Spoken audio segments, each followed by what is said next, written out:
Statements. This call is now being recorded. Yeah, madam, you can start recording. Okay, sir. So here I'm going to start my session with type conversions. Okay, what is mean by type conversion? Converting a type from one type to another type, right? Say like if you are performing addition or multiplication or any operation on two different types of data. Let us say 2 plus 5, you do it. So 2 is integer, 5 is integer, then there will be a no problem of performing addition because both are integers. Suppose if it is 2 plus 5.0, now this 2 is integer, 5.0 is a float. Now is it possible to perform addition of integer and float? It is a question. Now, generally speaking, the addition of integer and float is not possible, so that it requires to go for the conversion of one type to another type. See, generally here we have two types of conversions. We call narrowing and widening. Narrowing and widening. What does it mean, narrowing? Narrowing is nothing but converting the smaller, larger data type to smaller data type. So let us say it means converting float, like float is the larger data type, shrinking it to an integer. This is called narrowing. Or widening in the sense converting small type to the large type. Okay, it is integer to float. Integer to float. So smaller type is integer, larger type is float. This is called widening. Now here it is completely depending on the compiler. Okay, whether type conversion is allowed or not allowed, it is depending on the compiler. Now fortunately C supports the type conversion, so that it converts one type to another type. Now here it is a question whether we need to convert integer to float or float to integer. This is depending on the compiler. Okay, now generally the C compiler supports widening. Widening means smaller type to larger type. Then you may ask me a question, sir, why widening, why not narrowing? Why? Because when you have to represent the numbers, data, or when you have to represent number from larger to smaller, it is going to lose some number of bits, like precision is changing. So data loss is possible when you go for the narrowing. That's why we have to go for the widening. So C compiler supports automatic type conversion, and it also supports widening, so that this integer is to be converted into float, so that what it happens, it is going to be converted into 2.0 plus 5.0, that is 7.0 will be the answer for this question. So means this is what we call conversion. Here we have implicit type conversion and explicit type conversion also there. Explicit type conversion means we explicitly convert one type to another type. Say, let us say an example, 2 plus 5.0 is there. 2 plus 5.0. Just try to understand. 2 plus 5.0. Now what is 2? Integer. What is 5.0? Float.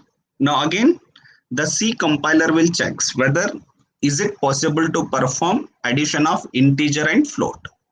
Now obvious answer, no. Then no.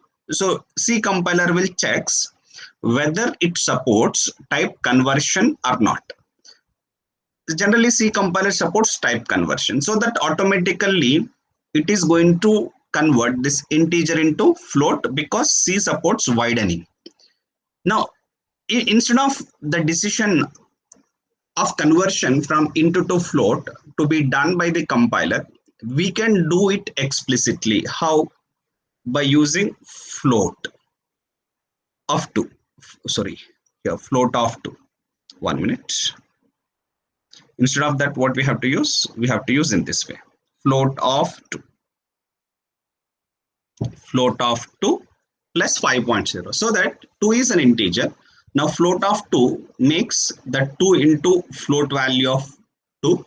Why? Because integer will take, say, let us say 2 bytes of memory. Float will take 4 bytes of memory. That 2 is going to be represented in the form of single precision floating point representation. In computer organization, you might have studied that.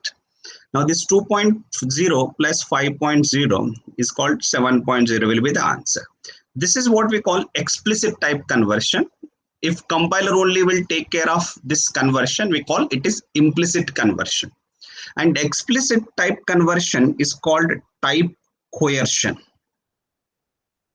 Type coercion. This is also a point. Okay. Now the point you understand very simply why type conversion is required. Whenever you are performing any operations, it always requires all the operands should be of same type. All the operands should be of same type. If operands are of different type, it requires to convert one type to another type. It requires to convert one type to another type. It is called type conversion. Now, type conversion, we have a two classifications called narrowing and widening. Narrowing means reducing the size of the data. Widening means increasing the size of the data. That is what we call conversion of large data type to smaller is called narrowing. Smaller data type to large data type is called widening. If you do narrowing, the data loss may be possible. That's why compilers will use as widening conversion. C supports implicit type conversion and it uses widening operations, so that automatically it is going to convert a smaller data type to larger data type and perform the operations. And if requires this conversion to be done by the user also, that is called explicit type conversion. We also called type coercion. Okay, type coercion. Fine. That is what is the meaning of type conversion. So here I will give you a small example. Please try to understand. Int k is an integer.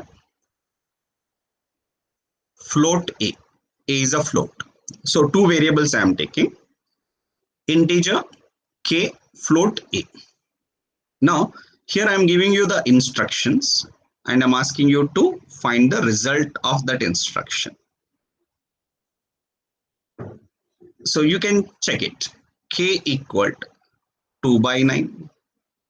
K equaled 2.0 by 9. You can answer it. You can think about it. 2.0, okay.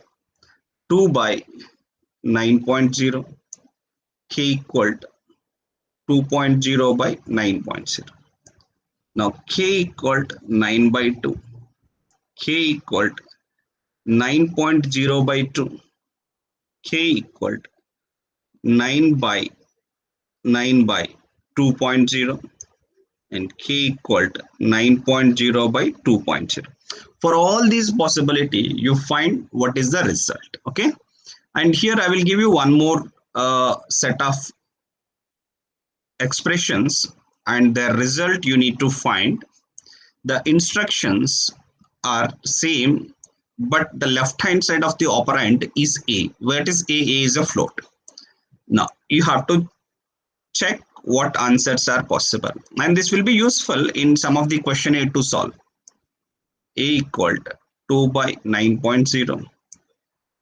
A equaled 2.0 by 9.0.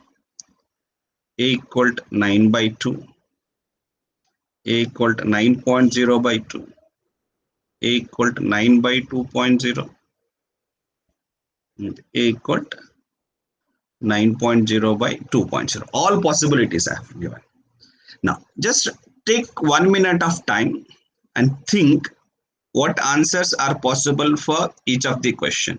If you understand this conversion, so for many of the questions you can easily find the answer. Okay, just please try to understand and try to solve. Just take 2 minutes of time Don't worry, you write on a paper, take 2 minutes of time, write all your answers, then I will explain you. Then you can cross verify your answers. Don't worry whether it is right or no. Please do it.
If you are done, just give a message, sir, done.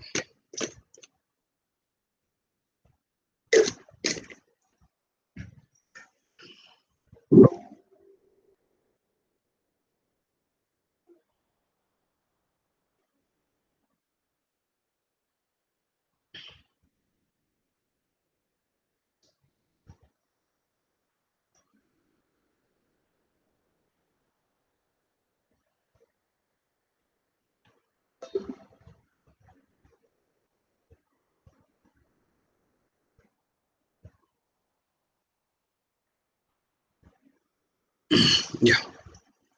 Is it done? Okay. Have a look. What will be the answers for the question? K equal to 2 by 9. What is 2? Integer. 9 is integer. Integer division possible. And 2 by 9 will give you result. 2 by 9 will give you result 0. Integer division. It is gives you 0. Okay. Now 2 by 9, which is integer division, that is 0. And that 0 result is assigned to k. What is k? K is integer. Result is integer. And LHS of the operand, LHS of expression, which is an operand k is also integer. So the result will be 0. Okay. Now, here k equal to 2 point, here I'm writing second one, 2.0 by 9. Now what is 2.0? 2.0 is a float. 9 is an integer. It will check, is it possible to perform division of float by integer? No. Then C compiler will verify, is it supporting implicit conversion? Yes. And go for widening. Widening means it has to convert that integer to float. 2.0 by 9.0. Now it is floating point division. It is floating point division. Now 2.0 by 9.0 will give you the output 0.22222 something it gives you. And now this is a float result. This is a float result. Now which is assigned to k. What is k? K is an integer. K is an integer. And here you have to understand why narrowing is required.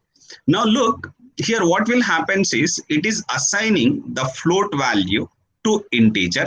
Float value to integer. Now result is integer. Integer, result is integer. Sorry, 1 minute. The result is here the float value that is going to be assigned to k. K is an integer. Now here this k cannot be converted to float, then it has to go for the narrowing. So what it will do, it has to convert the output of the expression to the left hand side operand. It is a rule. Convert the type of the value of the expression. The type of the value of the expression is float. Now this float is to be converted to the left hand side operand. If the left hand side operand is even the smaller, if it is a smaller data type, it is going to perform the narrowing. If it is a larger data type, it is going to perform the widening. Now here, the left hand side of the operand is a smaller data type, so that it is going to perform narrowing. Narrowing in the sense, convert float to integer. Now this float, when it is converted to integer, simply what it will do is, it is going to ignore the fraction part. This is a fraction part. Fraction part is going to be ignored. This is integer part. In the integer part, what value is there? 0. That 0 is assigned to k. So the result is 0. I hope you understand. If not understood, again I will repeat it. Okay, listen to me. One more time I'm repeating. Or else, okay, one more time I'm repeating. Listen to me carefully. So second expression I'm repeating for one more time. Listen to me step by step very carefully so that you can understand. So based on this concept, also you can expect some questions in the placements. Okay, look at. Right. Again, I'm writing. What is this? K equal 2.0 by 9. First expression is to be evaluated. Means right hand side of the assignment statement is to be evaluated. Now, what is 2.0? Float. What is 9? Integer. Now, first it will checks is float division integer is possible. No. Then it has to verify, is the C compiler supporting implicit type conversion? Yes. So that this is going to be convert integer to float. Why? Because C compiler supports widening, smaller data type to larger data type. So that this 2.0 by 9 is going to be converted to 2.0 by 9.0. Now, what is 2.0? Float. Now, what is 9.0? Float. Now, floating point division is allowed. So that it is going to become an expression k equal to 2.0 by 9.0. Floating point division it is going to perform. Whenever it performs a floating point division, now 2.2 by 9 will give you 0.222222, some precision it will give you. Okay. Now, what is the type of the expression?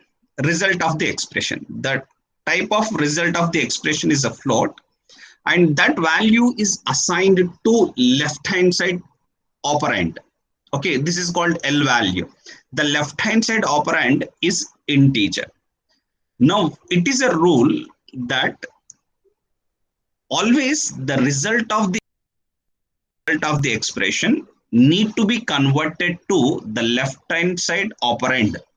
Need to be converted to the type which is equivalent to the left hand side operand of the expression. Now this result of the expression is a float. Left hand side operand type is integer. Now it requires to convert float to integer. Now float is a larger data type. Integer is a smaller data type. Convert larger to smaller is called narrowing. When it is going to convert float to integer, narrowing operation, what it will do is it is going to ignore the fraction part. Fraction part means whatever the digits are there after the decimal point has to be ignored, and this is only we call integer part. That integer part only be considered to be assigned to the left hand side operand. What is that integer part? 0. 0 is assigned to the left hand side operand k. So the result of this expression is 0. Okay, I hope you understood now. Now similarly, you check k equal 2 by 9.0. What it is to be done? How it is to be converted? First, it is going to be convert 2 into 2.0 and by 9.0. 2.0 by 9.0 is 0.2222. And that is a float, and which is initialized to left hand side operand. Left hand side operand is integer, so that fraction part 0.22 is going to be ignored. Integer part 0 will be in the result. Now 2.0 by 9.0, same thing. Now it is no conversion is required. 2.0 by 9.0 is allowed. Floating point division is allowed, so that result is 0.2222, and which is initialized to the left hand side operand. Left hand side operand is integer, so fraction part 0.222 is going to be ignored, and left hand side operand will contains only integer part, that is 0. Okay, now 9 by 2. Now what is 9 by 2? Look at 9 is integer, 2 is integer. 9 is integer, 2 is integer. Integer division of 9 by 2. 9 by 2 integer division is 4, not 4.5. Integer division is 4. Okay, keep in mind, integer division is 4. Now 9.0 by 2, what it is going to perform? It is going to convert 9.0 by 2 is to be converted into 2.0. 9.0 by 2.0 will give you 4.5. Now this 4.5, when it is float, when it is initialized to k, that fraction part is going to be ignored. So the result will be 4 only, right? Here again I will explain you. Even now you can look at this. K equaled 9 by 2.0. So what it is to be done? 9.0 by 2.0. It is a floating point division, that is 4.5, which is initialized to k. Now it is a float, that is a result of the expression. It is float. It is to be converted into left hand side of the operand. Left hand side of the operand is integer. In this narrowing, what it is going to done, this fraction part is going to be ignored. That is 0.5 is ignored. Only integer part is to be considered. What is the integer part? 4. That 4 is in the variable k. Now 9 by 2.0, same thing, 4. 9.0 by 2.0, it is also 4. I hope you are clear. Now, based on this, could you please solve this right hand side, this one? If any doubt, you can unmute yourself and ask me. Feel free. If you keep quiet, your doubt will remain as a doubt only. If you start asking, your doubts are going to be clarified. You are going to learn the subject very well. Okay, na meeku emaina doubts unte happy ga meer unmute cheskondi, nato maatladandi, mee doubts clarify chestanu. Meer maatladakapothe mee doubts doubt lagane undipotundi. So I am here to help you, and your management is paying me because I am teaching to you, I am helping to you, right? So నేనైతే ఫ్రీగా చెప్పట్లేదు. So I'm paid. Okay, నాకు pay చేస్తున్నారు కాబట్టి I have to give my 100% to you. If you have any doubt, you can feel free, ask me. If no doubt, just ignore, or else if you are hesitated to ask any doubt, just type in the text, type in the chat box. Here you have a chat box, right? So okay, what happened? Okay, in the chat box I can see your messages also. This is your chat box. Here I am sending hi. Please, you also respond. At least you can type your doubts. If no doubts, please put no doubts, sir. Okay.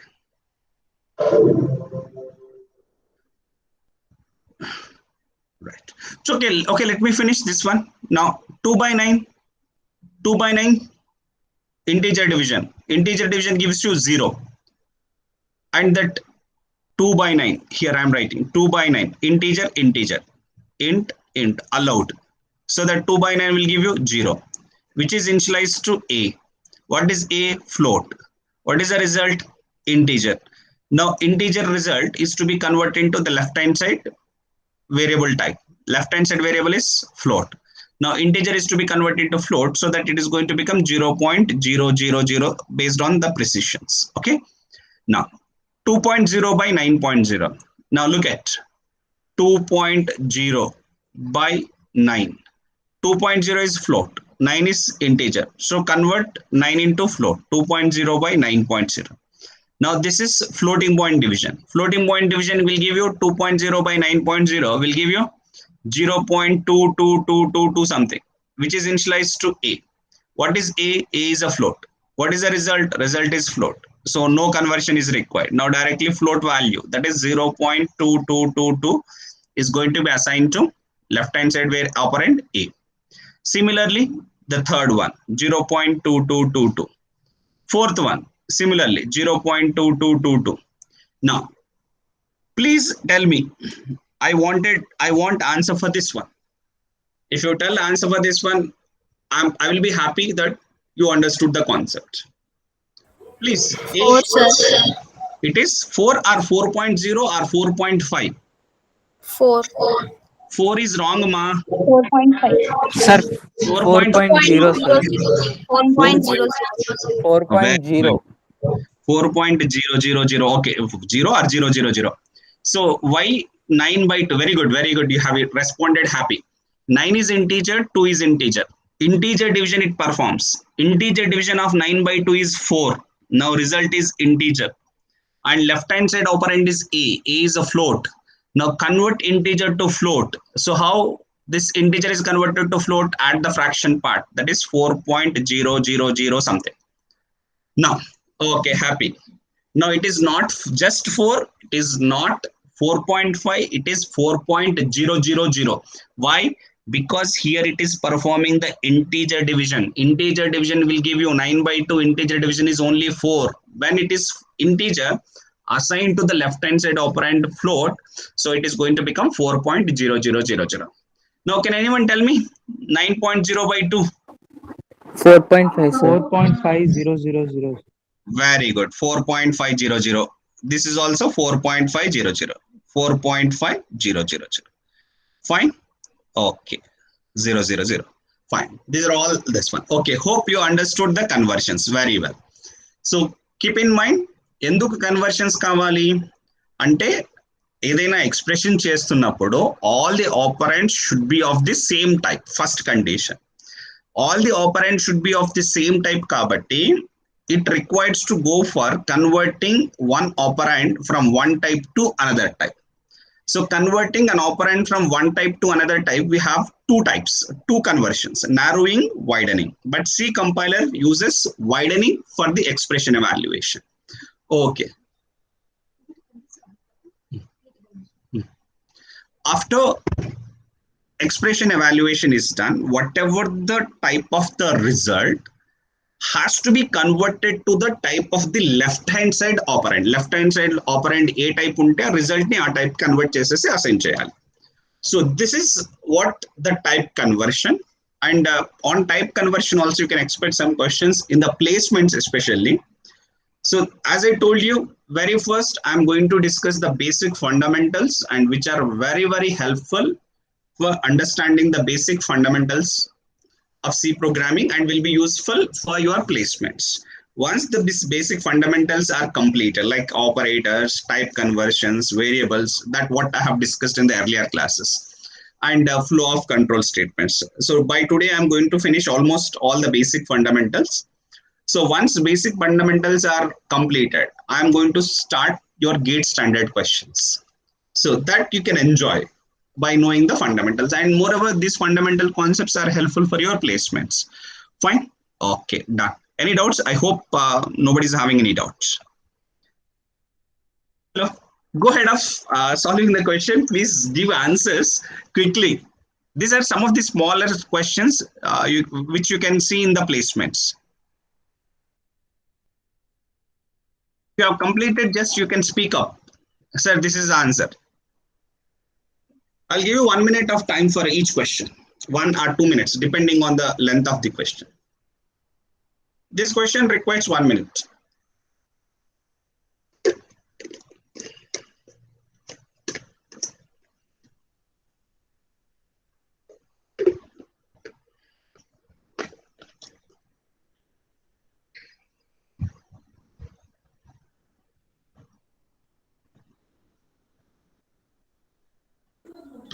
Any answers? 0.50, sir. How much? 0.50. 0.50.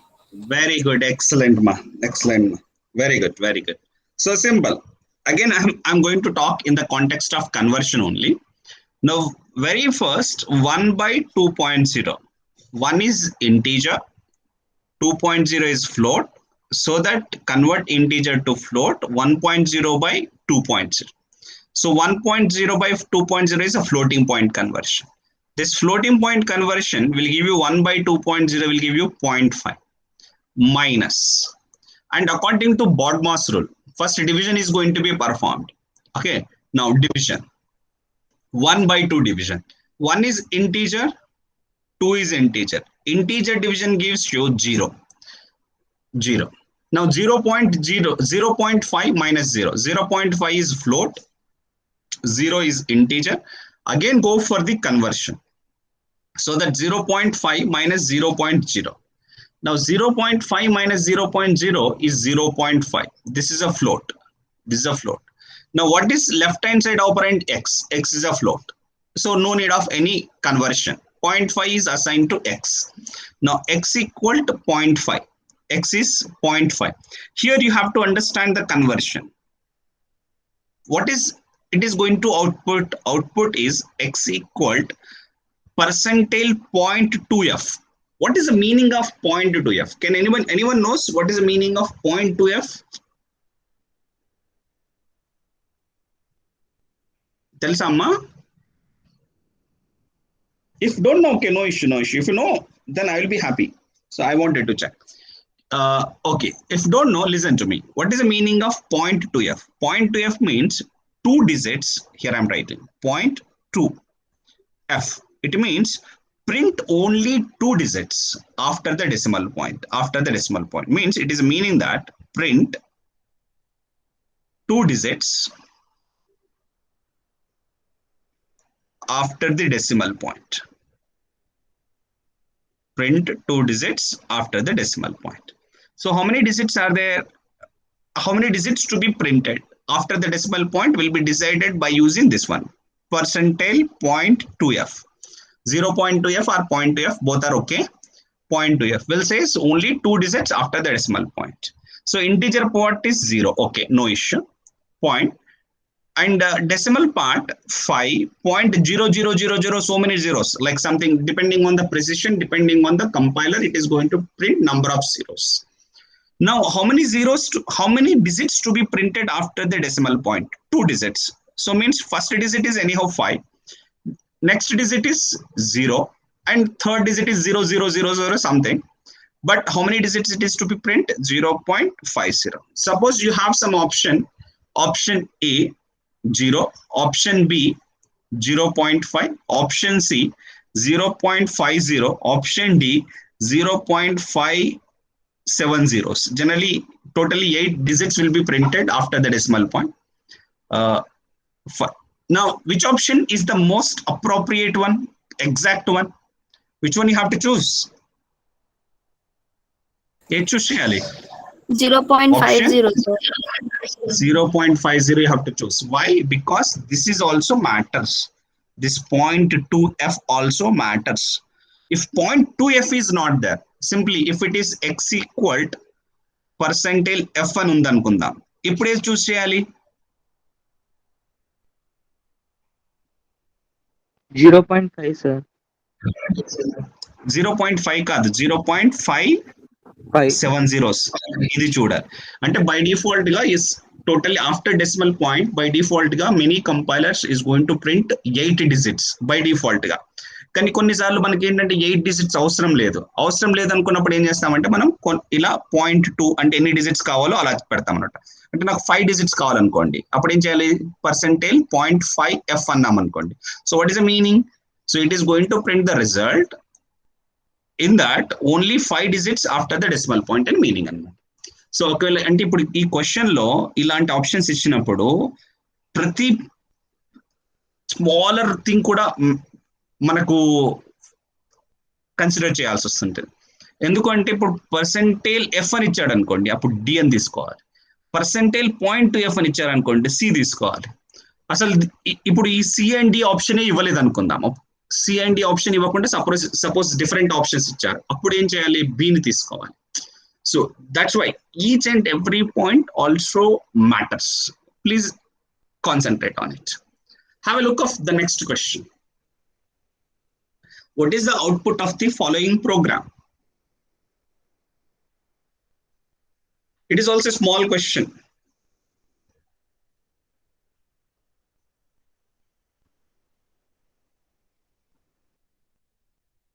Small question. 3.0. 3 point, yeah, it is 3.0. Why? 10 by 3 integer division. Integer division gives you 3. It is integer, and f is a float because f is a float, so that it is 3.0000. But we don't have 3.0000, so we have to choose 3.0. That is an option. It is very simple. Okay, and these are the kind of questions possible on the conversions. Okay, fine. Here, I will give you one more question, just a small question I wanted to give you. Please try to answer the question.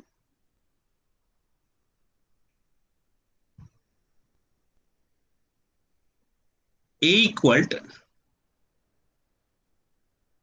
1.5, a small question I wanted to give you before I proceed to the next topic. A equal to 1.5, B equal to 3, and G is float. So, what is the value of this expression? G equal to B by 2 plus B star 4 divided by B minus B plus A division 3.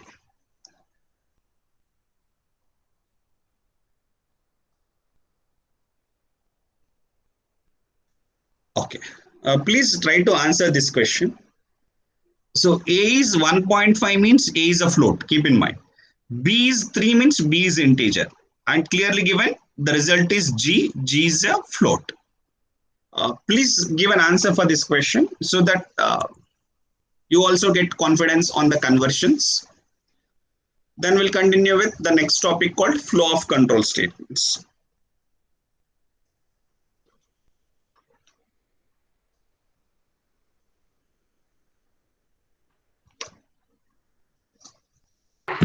Two point 5,000.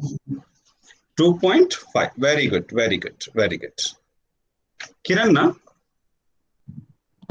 Karthik sir, Ganesh Karthik. Karthik. Okay, okay, all right. Very good, Karthik. Just I'm giving 1 more minute time so that others also start thinking it.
Okay. Done? Fine. What is B? B is 3 by 2. First, I am applying the values. B is 3 by 2. Those who have not understood, have a look. 3 by 2 plus what is B? 3 star 4 division. B is 3 minus B minus 3 plus A. A is 1.5 divided by 3. So first division is going to be performed. 3 by 2, 3 by 2.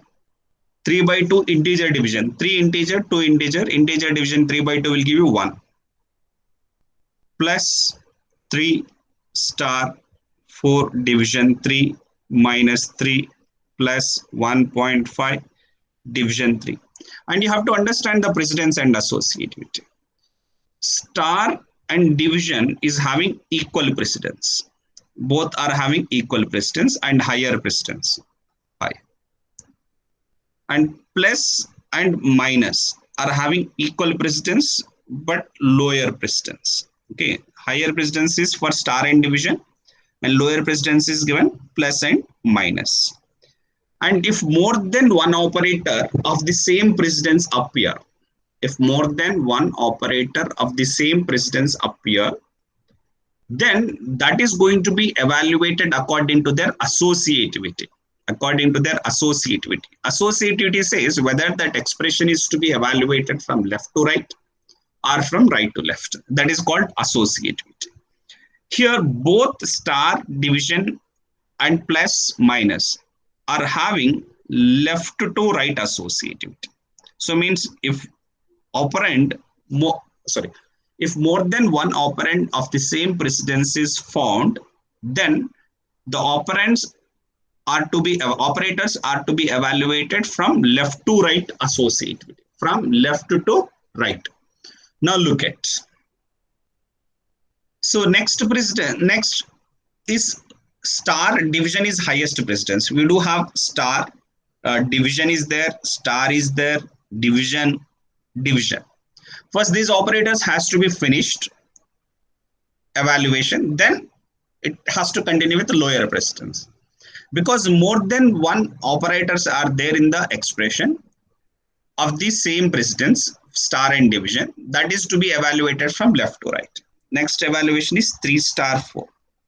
So 1 plus 3 star 4, 12 by 3 minus 3 plus 1.5 by 3.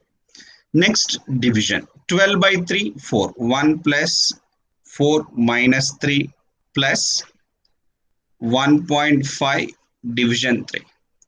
Next division, 1.5 by 3. It is a floating point division. It is a floating point division. 1.5 is float divided by 3 integer. So integer is to be converted into float. So that it is going to become here I'm writing 1 plus 4 minus 3 plus 1.5 by 3.0. It is going to be 0.5. Next. Now in star division, higher precedence operators are completed their operations. Then it has to continue with lower precedence operator. Plus and minus. 1 plus 4, 5. Minus 3 plus 0.5. Next, 5 minus 3, 2 plus 0.5. Now 2 is integer, 0.5 is float. So convert integer to float, 2.0 plus 0.5. Float plus float only. That is 2.5. Now this 2.5 is initializing to G, left hand side variable. The left hand side variable is of type float. So no more conversions. So the result of this expression, which is equals to 2.5, is the answer for the question. 2.5000. So you need not to worry about it, okay? Because here G is a float is given 2.5 and 7 zeros you can say by default. But if zeros are not mandated, not specifically to be asked, in the placement may be possible. That's why you have to focus on that zeros also. So what is the answer for this question? 2.5. Any doubts to anyone?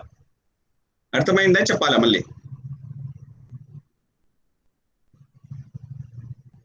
Any doubts?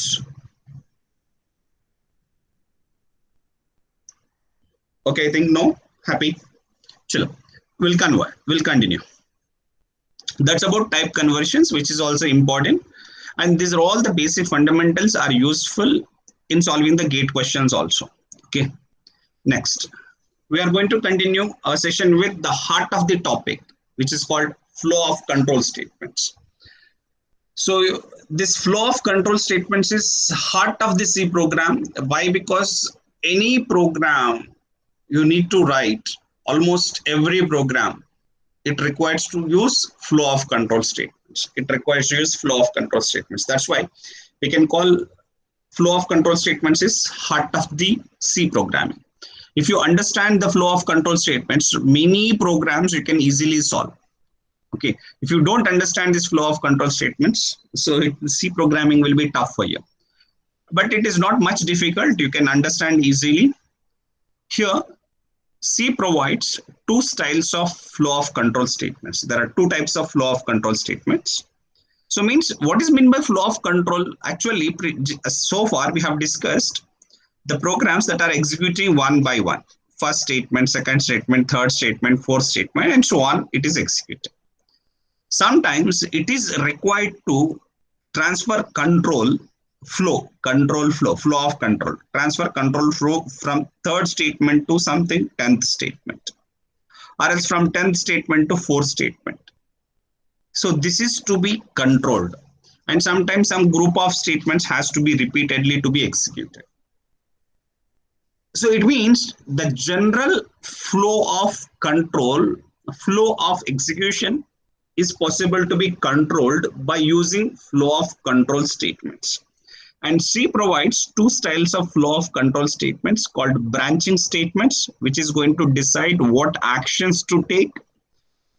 And one more is looping statements, which is going to decide how many times to take a certain action, means some certain number of statements to be executed for how many number of times. These are the two types, branching and looping. In the branching, again, we do have different statements we call simple if else, nesting of if else statements, Elsif ladder, and switch. These are the flow of control statements, branching statements. And in the looping statements, we have while, do while, and for statements. In addition to these branching and looping statements, we also have break statement, continue, which is also very, very important. That also we are going to discuss in the today's session. Fine. We'll discuss one by one. Simple if statement. Simple if statements. We can call it as a decision-making statements. The general syntax is if some condition to be evaluated. If the condition is true, it has to execute some statements. I'm calling statement one, set of statements. Statements, okay, statement block one we can call. One minute. Statement one means you may think that it may be one statement, just to avoid that confusion. Statements block, a block of statements, or else I will write block of statements. If some condition is true, it has to execute a block of statements one. Otherwise, it has to continue with the next statements. It has to continue with the next statements. Let us an example of a flow chart. So it has to check for the condition, and this condition evaluates to true, or this condition evaluates to false. If it is true, it has to execute all the statements in the block one and continue with the next statement.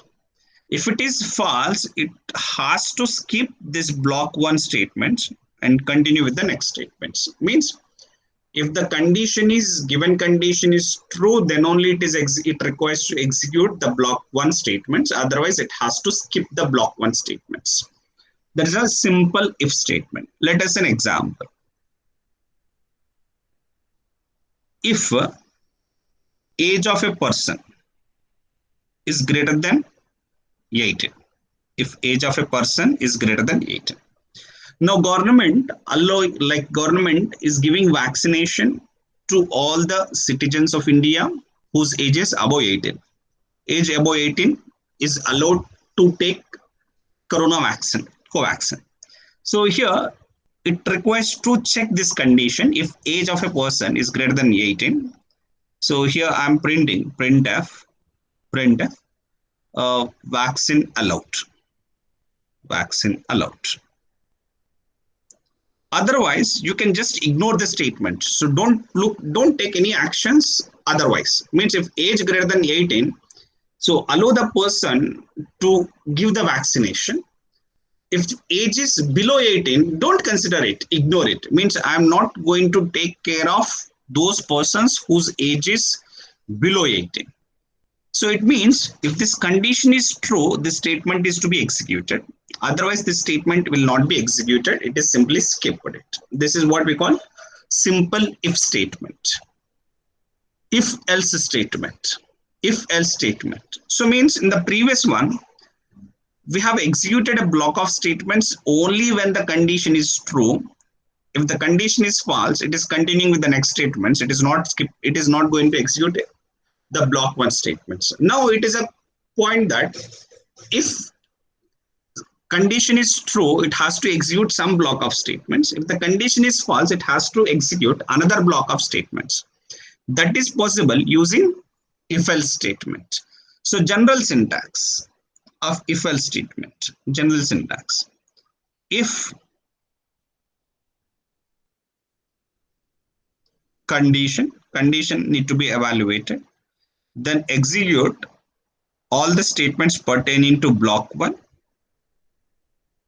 else execute all the statements pertaining to block 2.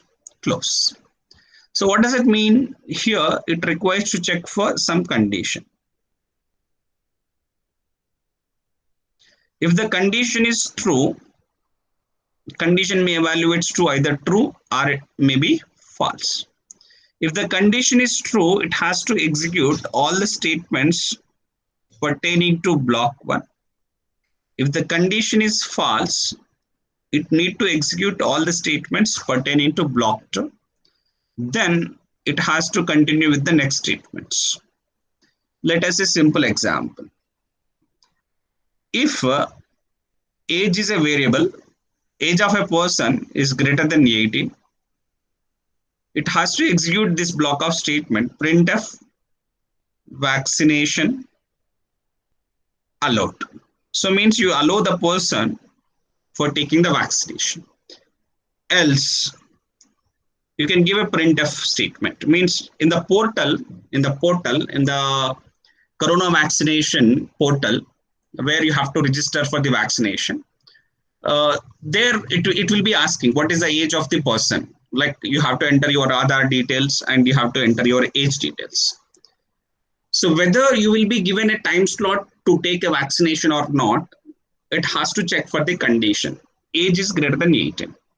So if it is age is greater than 18, you have to get an output that vaccination is allowed and you will be given a time slot. If age is below 18, so vaccination not allowed, it has to give a message, vaccination not allowed, wait for some more time, some message I wanted to print it. You can print it. So that you will get a message whether vaccination is allowed or vaccination is not allowed, depending on the data what you have inputted in the portal. So how portal is deciding? In the portal, you will be writing some conditions, right? So you will be controlling the flow of execution. This is if-else statement example, a smaller example I'm telling you. If this condition is true, it has to execute the true part. If the condition is false, it has to execute the false part of the program. That's it. You have to check it. Okay. Next. Here is a small question for you. Please try this question based on if-else statement. Just one question added. Please try this question. A small tricky is added in this question. Probably you may confuse. Okay, let me check what answers you are going to give.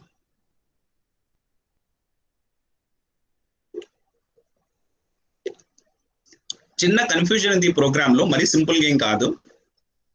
ఒకసారి జాగ్రత్తగా చూడండి programme ని. ఈ programme output ఏమొస్తుంది? 0 sir. I think it may be 0. మళ్ళీ ఒకసారి చూడండి, మళ్ళీ జాగ్రత్తగా చూడండి.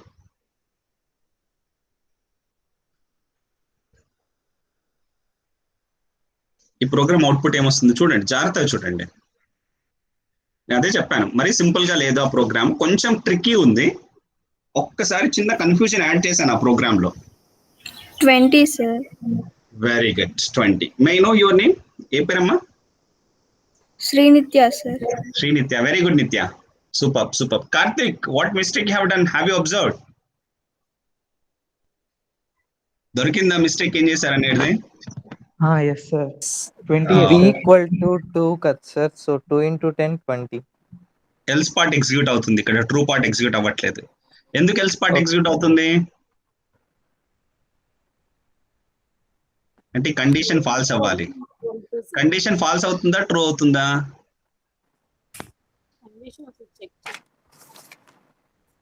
What about this condition? Is it becoming true or false?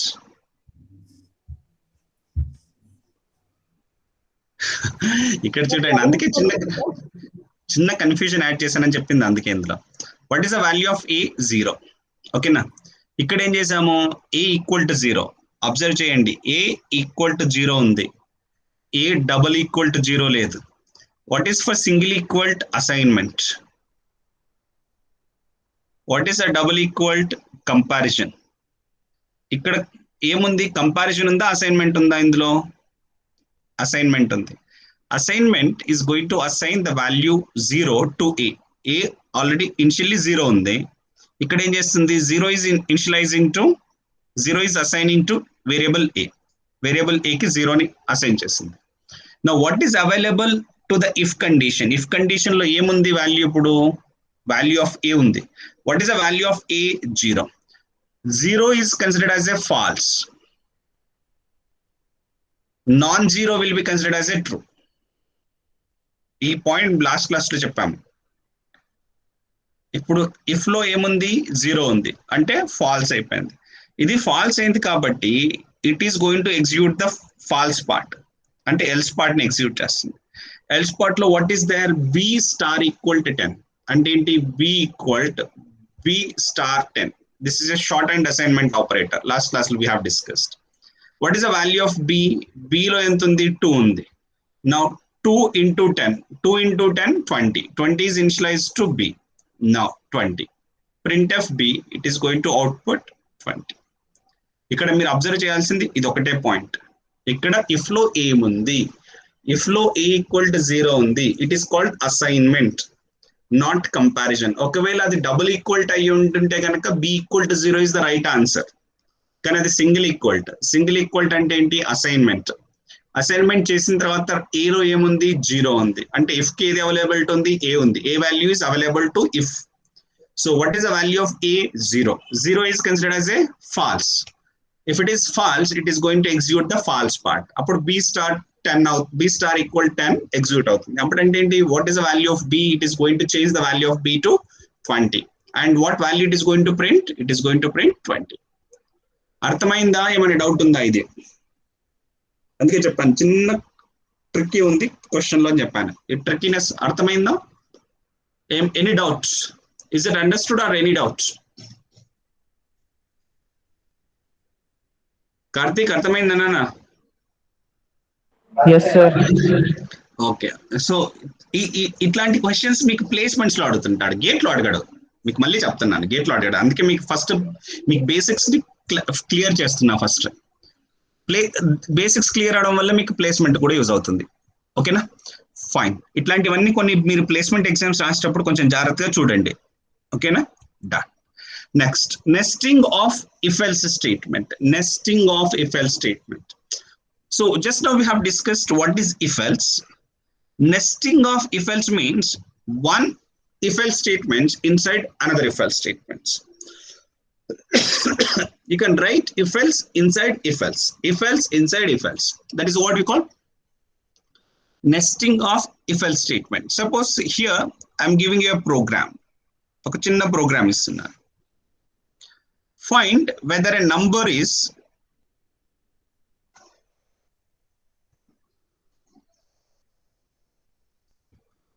divisible by 3 or 5 or both. ఇలా అడిగాను అనుకోండి. Program to find given number is divisible by 3 or 5 or both అన్నాను. ఇప్పుడు ఎలా రాయాలి condition? If number is n అనుకుందాం. If number is divisible by 3 or not, how do you verify? Number modulus 3 double equal to 0. అంటే ఏంటి? number is divisible by 3. ఒకవేళ 3 తో అయింది అనుకోండి, then we have to check whether it is divisible by 5 or not. So means inside if, again I am writing one more if, whether the number is divisible by 5 or not. So if it is divisible by 5, you can write a printf statement. It is divisible both by 3 and 5. It's there both. It is divisible both by 3 and 5. Else printf. So means it. Now you tell me. It is entered into this block because n modulus 3 equal to 0 is true, means it is divisible by 3. And it is entering into the false part because n modulus 5 equal to 0 is false. Because n modulus 5 equal to false means it is only divisible by 3, but not with 5. Okay. This is one statement. Else. So means you observe inside if I wrote one more if else. That is what we call nesting of if else statements. Else. So when I will get into the else part, if it is not divisible by 3, if it is not divisible by 3, then we have to check, is it divisible by 5? If n modulus 5 equal to 0, then what we can say, it is divisible by 5, only by 5. Why only by 5? Because the first condition n modulus 3 equal to 0 false. Else. So we have entered into this else part because n modulus 3 equal to 0 is false. We will enter into this part because n modulus 5 equal to 0 is also false. So we can say the printf neither by 3 nor by 5. That's it. And close the program.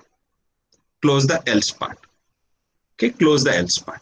Now see here a small example like output tracing I would like to show to explain you how the control is flowing. Suppose if the number n equal to 15. If the number n equal to 15. Now 15 modulus 3. 15 modulus 3, which is 0. Because 15 is divisible by 3, which is 0. Because it is 0, it is going to enter into the true part. In the true part, again, we have a if else statements. Now, what is the value of n 15? 15 modulus 5, 15 is divisible by 5. So that it is going to print both by 3 and 5. See, one more output. Suppose if I give n equal to 12. As you know that 12 modulus 3 equal to 0, true, it enter into the true part. And 12 modulus 5 equal to 2 but not 0. Why? Because 12 is not divisible by 5. So that it goes to else part. What it gives you? Only by 3. Only by 3. Next, one more output. Suppose if I give n equal to 25. 25 modulus 3, which is equals to 1. As you know that 25 is not divisible by 3. So that it going to skip this true part. It is going to enter into the false part. This false part. In this false part, 25 modulus 5 equal to 0 is true. Because as you know that 25 is divisible by 5. So that it gives you the output only by 5. If n equal to 13. 13 modulus 3 equal to 0 false. Why? Because 13 modulus 3 is 1. It is not 0. So that it goes to the false part. In the false part, 13 modulus 5 equal to 3 but not 0. As you know that 13 is not divisible by 5. So that it goes to this else part. In this else part, it gives you a message neither by 3 nor by 5. Nor by 5. That's it. So this is how if else statement and nesting of if else statement is going to be executed. And if you understand the flow, writing any program becomes very easy for you. Okay. This is of nesting of if else statements. If any doubt, you can stop me and ask me. If no doubt, just I will continue. Next, Elsif ladder. Elsif ladder. Elsif ladder. Elsif ladder means if true, it requires to execute some part of statements. If it is false, it has to check for another condition. So means check for one condition. If it is false, check for second condition. If it is false, check for third condition, and so on. And so on. That is called Elsif Ladder. So what is the general syntax of Elsif Ladder? If condition 1. If this is true, it has to execute the block 1 statement. Else, previously we have discussed if else, it has to execute block 2 statements. But even in the else, again I wanted to check for one more condition. Else if condition 2, it has to execute block 2 statement. Again, if it is else, if check for condition 3 and execute block 3 and so on. Finally, last else execute block n+1 statements. So what does it mean? It has to check for condition 1. If it is true, it has to execute block 1 statements. If it is false, it has to check for one more condition. I am calling condition 2. If it is true, it has to execute block 2 statements. If it is false, it has to check for the condition 3 and so on. Right? If the last condition is also failed, it has to execute block n+1. Now you tell me, after execution of block 1, is it required to check the condition 2, 3 and so on? No. It has to directly go to the next statement. After this Elsif ladder. If condition 1 is failed, it has to check for condition 2. And if it is true, execute block 2. Then need not to check for any other statements. Continue after the next statement after the Elsif ladder. Similarly, after the last statement. So this is for Elsif ladder where you have to check sequence of conditions. If you require to perform sequence of condition checks, we have to use Elsif ladder. Elsif ladder. Okay, right. Chalo. This is also one of the small tricky question for you. Take 1 minute of time and please answer the question. Okay, 1 minute time తీసుకోండి, answer చేయండి. చూడండి, జాగ్రత్తగా చూడండి. Please answer.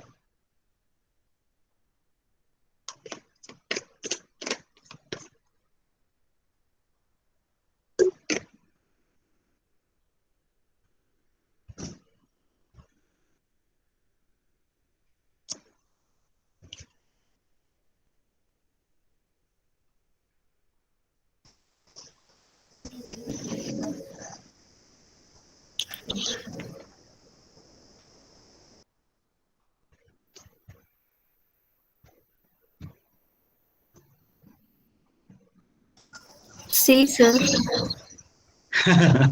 మళ్ళొకసారి చూడండి. నిత్య చూడమ్మా. Sir, none, sir. Very good.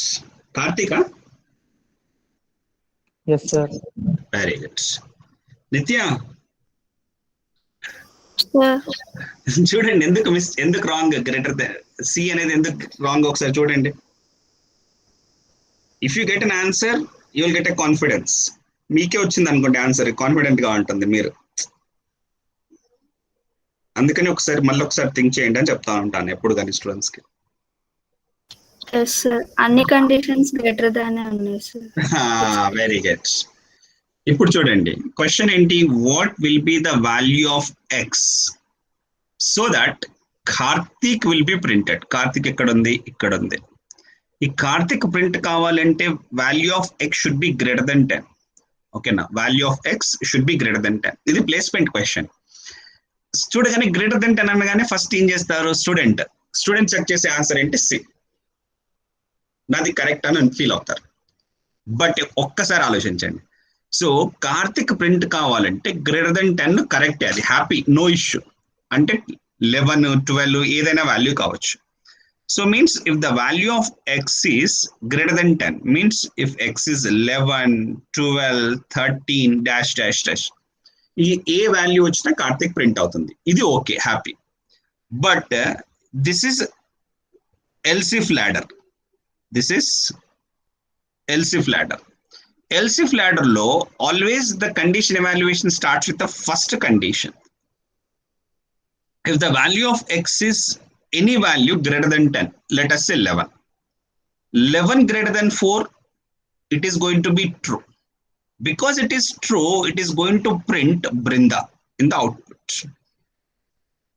Because it prints that block 1 statements, as I told you.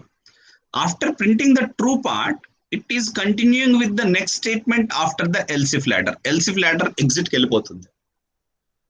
Eppudu block 2 ku ravali? If condition 1 is false, then only it has to execute the condition 2, then check for the execute the block 2 statements. And because your first condition only true, it is executing the block 1 statement and it is going to skip all the statements after that first if condition. Means it is going to execute the next statement after the Elsif ladder. Elsif ladder tarvata last lo em untundo adi execute avutundi. Ippudu because for any value of x which is greater than 10, 11, 12, 13, 14, any value if we take, that for any value it is going to be true. So it is going to print Brinda. And from this, control goes to the next statement after the Elsif ladder. Elsif ladder tarvata emundi em ledu. So it is not going to print anything. What it is going to print? Brinda as an output. Okay. Because if I take any value of x which is less than 10 ankondi, less than 10 anyhow idaithe execute kaadu. So ఇది execute కావాలంటే greater than 10 కావాలి. But greater than 10 తీసుకుంటే always first condition true అయిపోతుంది. కాబట్టి ఎప్పుడు కూడా బృందానే print అవుతుంది, కానీ కార్తిక్ ఎప్పుడూ ప్రింట్ కాదు. బట్ ఆబ్వియస్ మిస్టేక్, స్టూడెంట్ చేసే మిస్టేక్ ఏంటి, ఫస్ట్ ఇక్కడే చూస్తాడు కార్తిక్ ప్రింట్ కావాలి, కార్తిక్ కండిషన్ ఏముంది greater than X, greater than 10 ఉంది, ఓకే గ్రేటర్ దెన్ 10 ఉంది, సెలెక్ట్ చేసేసి నో. ఇది ఎల్సిఫ్ లాడర్. కాబట్టి what is the answer? Answer will be none. I hope you got it. Any doubt now? ఏమైనా డౌట్ ఉందా? I think no. Okay, next is a switch statement. Next is switch. C has a built-in multi-way decision statement known as switch. This is called multi-way. It is just like an Elsif ladder. Whatever I have discussed in the Elsif ladder, this simplified representation of Elsif ladder is called a switch. Simply we can call it. Simplified representation of Elsif ladder is called switch. That's why we can call it as a multi-way decision statement. Why? Because it is going to check decisions continuously, multiple levels. That's why we can call a switch statement is called multi-way.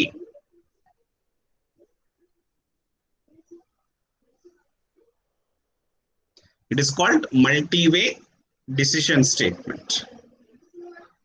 C has a built-in multi-way decision statement known as switch. This switch statement tests the value of a given variable against a list of values. Means one variable is going to be compared with a list of values we call case values, and when a case is matched, the corresponding statements are going to be executed and going to skip the switch statements. Okay, let me give the general form first. General format or syntax of switch statement. Syntax of switch statement. Switch. Here it requires to have an expression, or else the switch requires to have an expression, or else a variable or expression. Now this expression is going to return some value. That value has to be compared with the list of values. That list of values are verified using the case labels. We can call list of values or case labels. Case value 1 means if this expression evaluates to value 1, then this is going to match with this case. So the statements pertaining to that case is going to be executed. After execution of that statements pertaining to that case, it requires to break the switch statement. Here I'm introducing one keyword called break. So the what break will do, it will transfer the control to out of the switch statement. So it is going to transfer the control to the statement immediately after the switch. After switch, whatever the statement is there, I'm calling this is a switch block. Whenever a break is executing, control directly transfer to this statement after the switch. And after the switch, whatever the statement is there, it is going to be executed. That statement, if any, after the switch. Okay, that is a break. Break is going to break the switch statement. If this result of this expression is not matching with the value 1 of this case label, then it has to check for value 2 of this second case label. If this expression value is matching with the value 2 of the second case label, then it has to execute the block of statements pertaining to case value 2. Once that is executed, it has to exit the control from switch to the next statement immediately after the switch. Means it has to exit from the switch. Simply we can say it has to exit from the switch by using the break. And continue. Like it can have case value n cases you can write. And if nth case is matching, you can write block n of statements to be executed and then perform a break. If this expression value is not matching with any case label, then it is going to execute a default case that is mentioned with the default keyword. We can call default. Then if default is going to be executed when only when the expression value is not matching with any case label. So it has to execute block n plus 1. It has to execute block n plus 1 and break. So exit from the switch. This is a general syntax of the switch.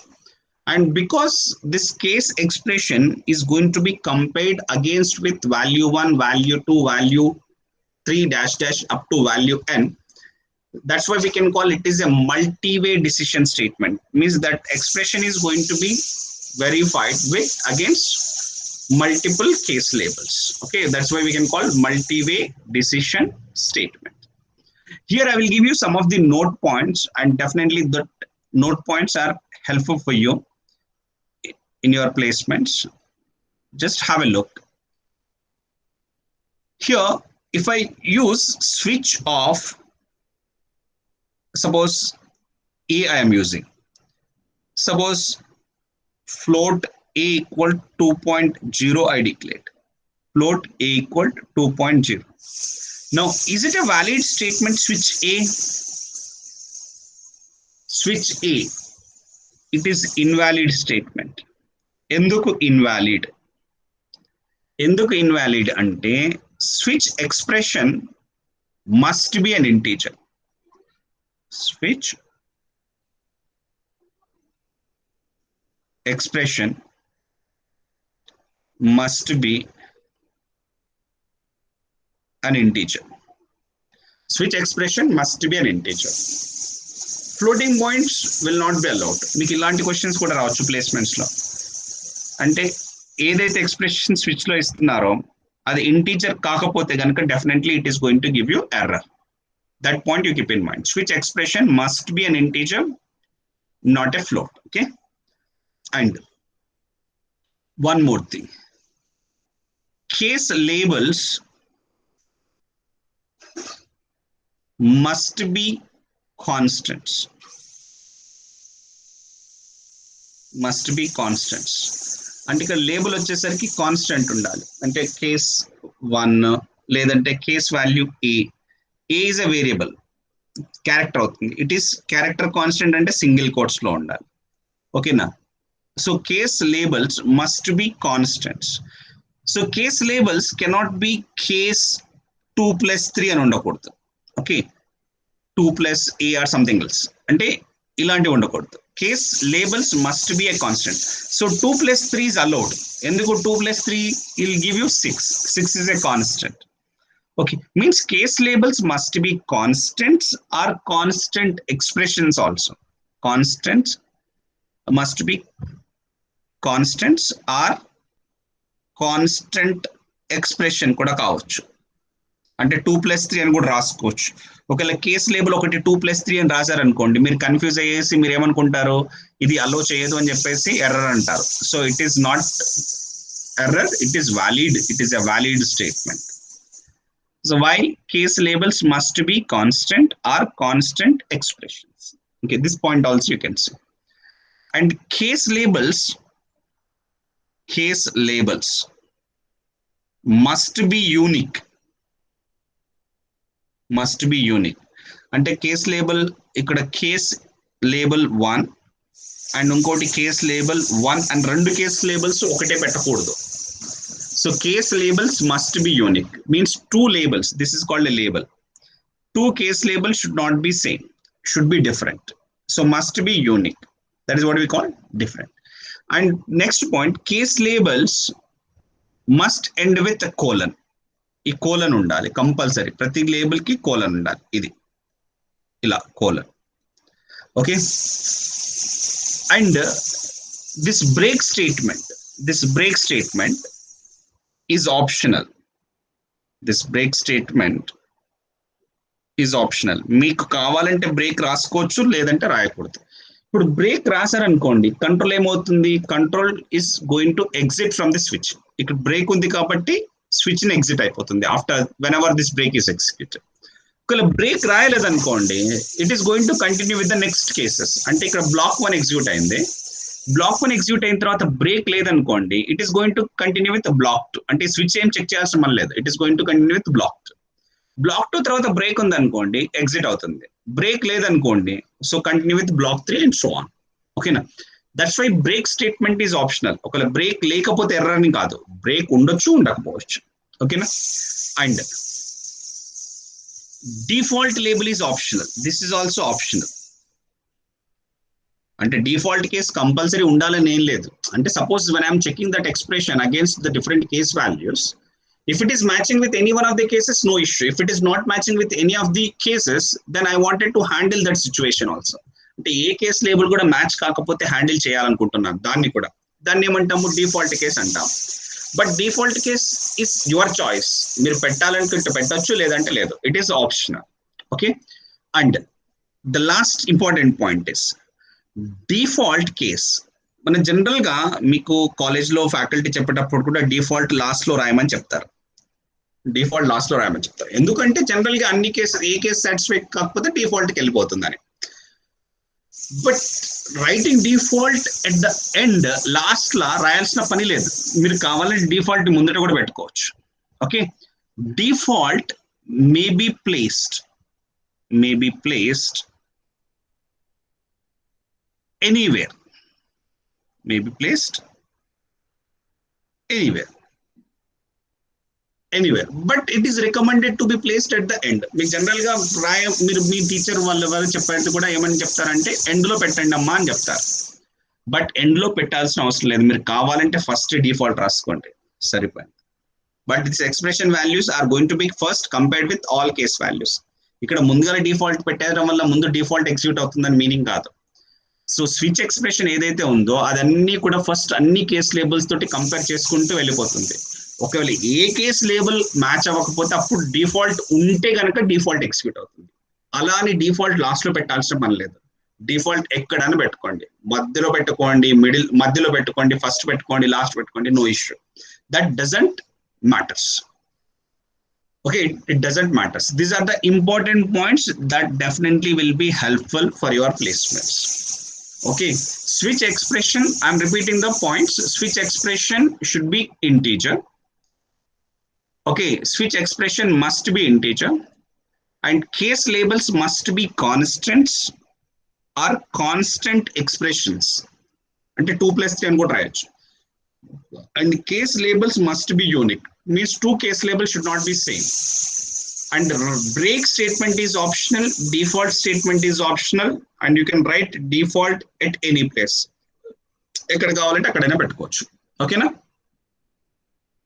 Now, could you please answer this question based on your understanding?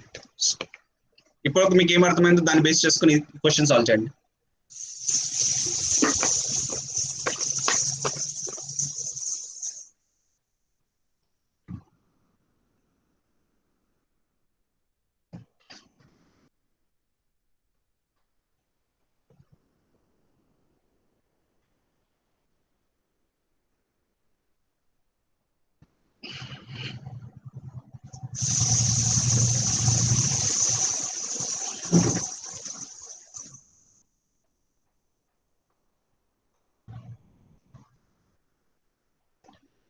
If you are done, tell me the answer. 4, sir. 4 అవుతుందా? Okay. Just even I don't have an answer with me. Even I have to check. 4. ఇంకేమైనా answer ఉన్నాయా? Anyone else?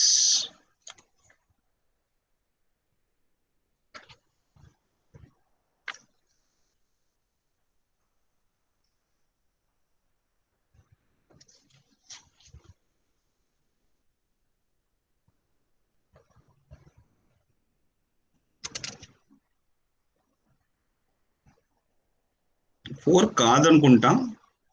ఒకసారి check Sir, చేయండి. 1, sir. మళ్ళీ check చేయండి. 3, sir. 3. ఇన్ని answer చెప్తారా కార్తిక్?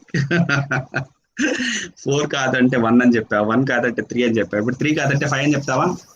అలా ఉండకూడదు. You should be confident enough. 4, sir. 4 కాదేమో అనుకుంటున్నాను. ఒకసారి చెక్ చేసుకుంటే చెక్ చేయండి మళ్ళీ ఒకసారి. సార్ నేను ఓన్లీ 1 అన్నాను సార్. కిరణ్ 4, 3 చెప్పారు సార్. ఓహో, కిరణ్ చెప్పారా? మీరెవరు? నేను కార్తిక్ సార్. నేను 1 చెప్పాను. కార్తిక్. ఓకే, కార్తిక్. కిరణ్ 4 చెప్పాడా? Okay, fine. No issue. కొంచెం వాయిస్ అలాగే ఉంది, గుర్తుపట్టలేదు, సారీ. ఒక్కసారి చెక్ చేయండి. మళ్ళీ 4 చెప్పారు. Just check it once. ఒకసారి చెక్ చేయండి. నాకు ఎందుకో 4 కాదనిపిస్తుంది. Even I don't have an answer with me. నా దగ్గర ఆన్సర్ లేదు, బట్ నాకు ఎందుకో 4 కాదనిపిస్తుంది. ఒక్కసారి చెక్ చేయండి. సార్ ఐకి లెఫ్ట్ సైడ్ ప్లస్ ఉంటే ఇంక్రిమెంటా లేకపోతే? ఇంక్రిమెంట్. లెఫ్ట్ సైడ్ ఉంటే ఇంక్రిమెంట్. లెఫ్ట్ సైడ్ ఉన్నా రైట్ సైడ్ ఉన్నా ఇంక్రిమెంట్ అది. బట్ పోస్ట్ ఆ ప్రీ అనేది మీరు లెఫ్ట్ సైడ్ ఉంటే ప్రీ అవుతుంది, రైట్ సైడ్ ఉంటే పోస్ట్ అవుతుంది. సార్ అయితే 4 కదా సార్ ఆన్సర్. 4 వస్తుందా? Okay. No I don't have. నేను అంటే జస్ట్ నేను ఇలా చూస్తుంటే నాకు అనిపించింది. Just let me do it. 4 వస్తుంది సార్ నాకు కూడా. 4 వస్తుందా? నిత్యనా? Yes sir. ఓకే, చలో లెట్ మీ చెక్. ఓకే, నేను 4 రైట్ రాంగ్ అని కూడా చెప్పలేదు. Don't worry. నాకు ఎందుకో 4 కాదేమో అనిపించింది. జస్ట్ చెక్ చేస్తాను ఒకసారి. Right. What is I? I is 0. ఓకేనా? Switch of I. Integer is allowed 0. So what is the case? 0కి వెళ్ళింది. ఓకేనా? కేస్ 0కి వెళ్ళింది. What is there in the case 0? I++. ఇక్కడ ఎక్స్ప్రెషన్ ఏం లేదు. అది పోస్ట్ అయినా ప్రీ అయినా ప్రాబ్లం లేదు ఇక్కడ. Anyhow it has to execute the statement. If it expression is there, it is first use the value of I, later it is going to be incremented, but we don't have any expression here, simply I++. So I++ means it is going to increment the value of I by 1. Do we have a break after this case? No, because break is not there. It has to continue with the next case without checking. Inka check cheyalsi panledu case ni. It has to continue with all the statements of the next case. Next case lo expression undi. Ikkada chudandi, expression undi. ఇక్కడ expression ఏంటి? I++ +2. What is the value of I? 1. Because I++ is a post increment. Keep in mind, ఇది ఒక్కటి జాగ్రత్త. ఇక్కడే మీకు నాకు తెలిసి ఇక్కడే కన్ఫ్యూజ్ అయ్యి ఉంటారు. I = I++ +2. ఓకేనా? మళ్ళీ రాస్తున్నా. I = I++ +2. So first statement execute అయిపోయిన తర్వాత ఏముంది? నాకు I వాల్యూ 1 ఉంది. ఓకేనా? Keep in mind, after the first statement the value of I is 1. ఇక్కడ నేను చూడాల్సింది ఏంటంటే ఇక్కడ ఎక్స్ప్రెషన్ ఉంది కాబట్టి In this expression, I plus plus is a post increment. ఇదేంటి post increment. Increment expression evaluation అయిపోయిన తర్వాత అవుతుంది, గుర్తుపెట్టుకోండి. ఫస్ట్ ఎక్స్ప్రెషన్ ఎవాల్యుయేషన్ కావాలి. What is the value of I? Current value ఎంత ఉంది? 1. 1 plus 2. 1 plus 2 ఎంత? 3. This 3 is initialized to I. Okay, 3 is initialized to I. I ని లో 3 వచ్చేసింది. Okay, 3 is initialized to I. ఓకేనా? అయిపోయిన తర్వాత ఎక్స్ప్రెషన్ ఎవాల్యుయేషన్ అయిపోయింది కదా, అయిపోయిన తర్వాత పోస్ట్ అంటే this post increment has to be executed. Now means that 3 has to be incremented to 4. ఓకేనా? ఇప్పుడు I వాల్యూ ఎంత అయింది? ఈ స్టేట్మెంట్ అయిపోయేసరికి 4 అయింది. నెక్స్ట్ కేస్ 2, బికాస్ బ్రేక్ లేదు ఇక్కడ కూడా బ్రేక్ లేదు కాబట్టి నెక్స్ట్ కేస్ కూడా ఎగ్జిక్యూట్ అయిపోతుంది. నెక్స్ట్ కేసులో వాల్యూ ఏముంది? ప్లస్ ప్లస్ ఐ ఉంది. Plus plus I makes the value of I to 3, sorry I to 5. ఐని ఏం చేస్తుంది? 5 చేస్తుంది. ఇంక్రిమెంట్ కదా, ఇక్కడ కూడా బ్రేక్ లేదు. బట్ ఎనీహౌ నో, ఇంకో కేసు కూడా లేదు, ఇంకేమి లేవు. So it has to continue with this next statement. Next statement లో printf %d i plus plus. ఇక్కడ ఐ ప్లస్ ప్లస్ అనేది మళ్ళీ చూడండి, ఇక్కడ ఏంటి? పోస్ట్ కాబట్టి first value of I should be printed. What is the value of I? 5 కదా, 5 print చేస్తుంది. 5 ప్రింట్ చేసింది అవుట్పుట్ లో 5 ప్రింట్ చేసింది. 5 ప్రింట్ చేసిన తర్వాత ఇంక్రిమెంట్ చేయాలి, because post I values change to 6. ఇప్పుడు అవుట్పుట్ ఎంత వచ్చింది? 5. So answer for this question is 5, not 1, not 4, not 3. ఏమైనా కన్ఫ్యూషన్ ఉంటే అడగండి, I will clarify you.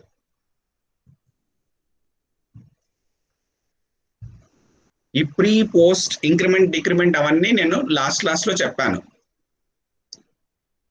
I think very few students have turned up on that day. మీకు అర్థమైపోతే happy, అర్థం కాకుంటే అడగొచ్చు.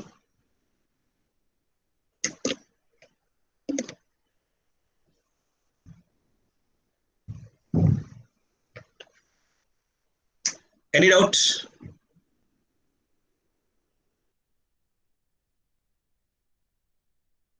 నిత్య, కార్తీక్, కిరణ్, ఎస్పెషల్లీ మీరు అడిగారు, మీరు ఆన్సర్ చెప్పారు కాబట్టి మళ్ళీ అడుగుతున్నాను. అండర్స్టూడా? ఓకేనా? ఎప్పుడు పోస్ట్ చేయాలి, ఎప్పుడు ప్రీ చేయాలి అనేది క్లియర్ గా ఉందా?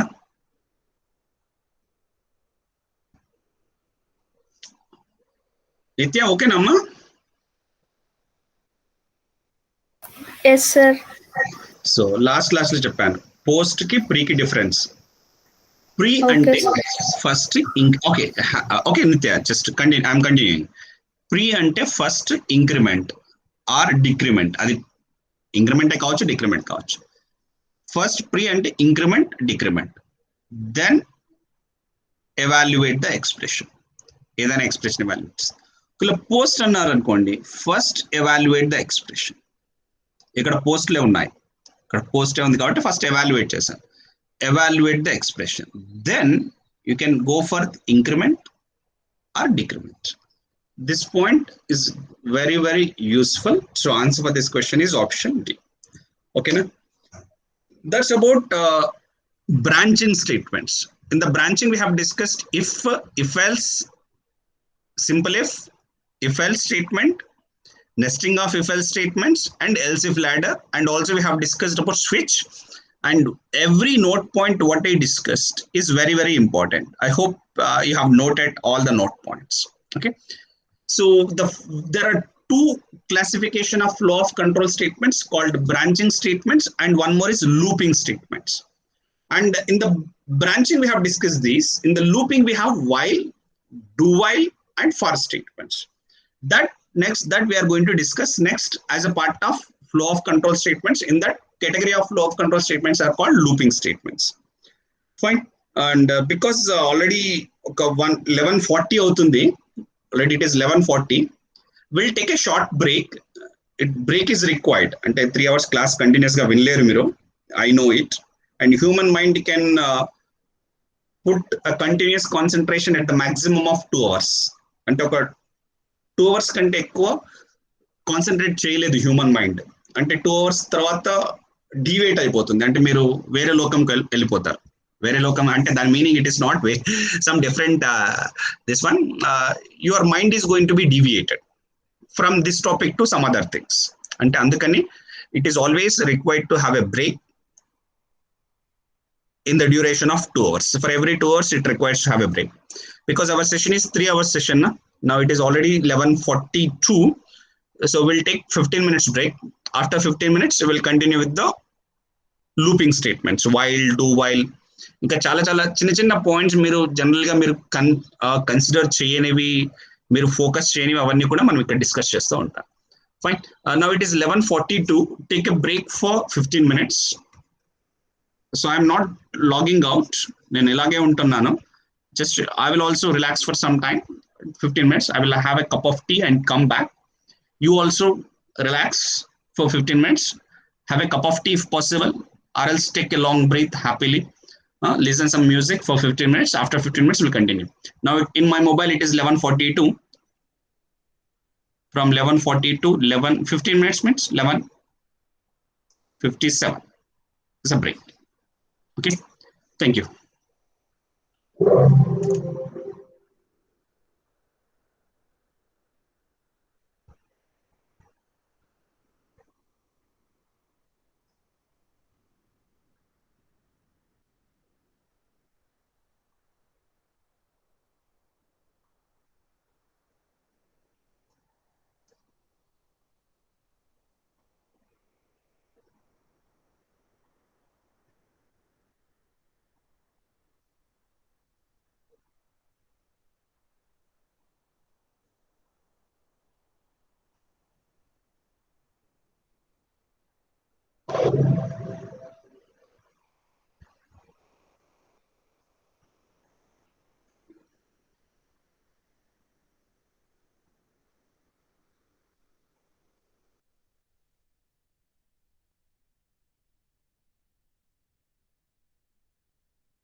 Yeah, hello students, welcome back.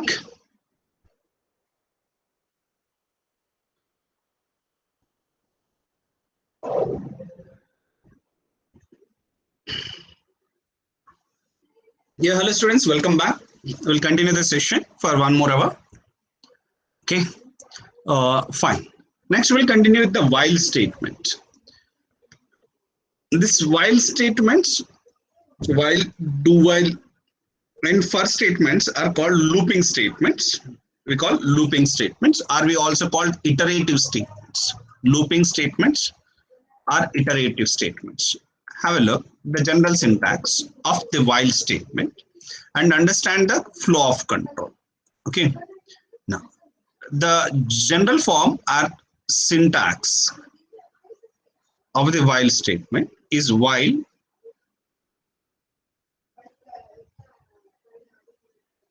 we write a condition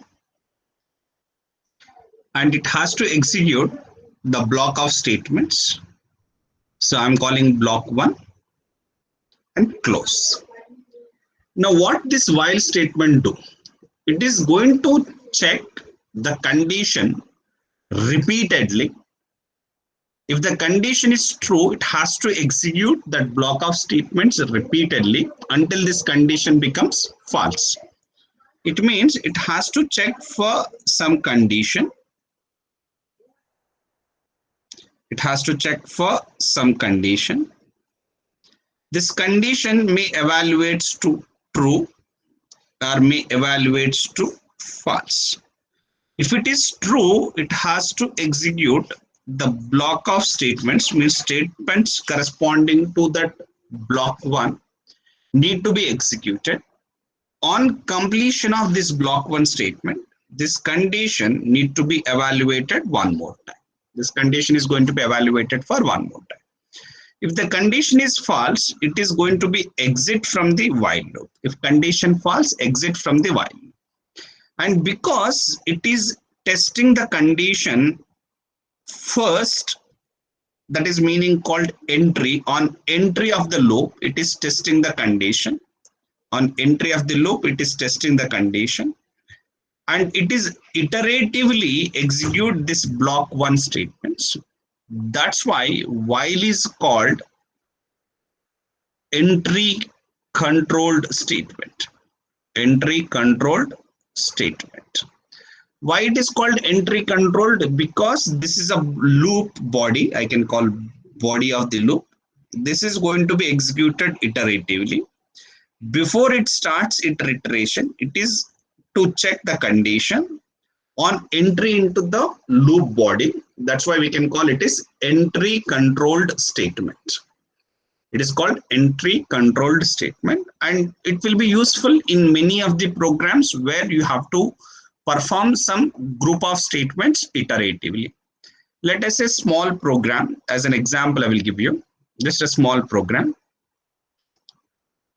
to print the multiplication table. A small program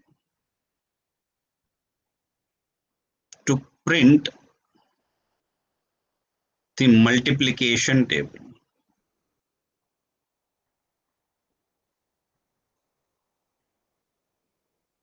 Print the multiplication table. How do you write the multiplication table? Like it is just like a multiplication table, means 5 ones are 5, 5 2s are 10, likewise. Here I'm writing a small program, void main. It requires some variable for looping I, one number to read n, and if any other is required, I'm going to declare it later. Here printf enter n value, scanf %d comma n. Then it is going to accept the value of n. Now we have to write a loop body. Here I'm initializing I equal to 1. Okay, I equal to 1. Here I'm writing while I less than or equal to 10, because the multiplication table is to be repeated from 1 to 10.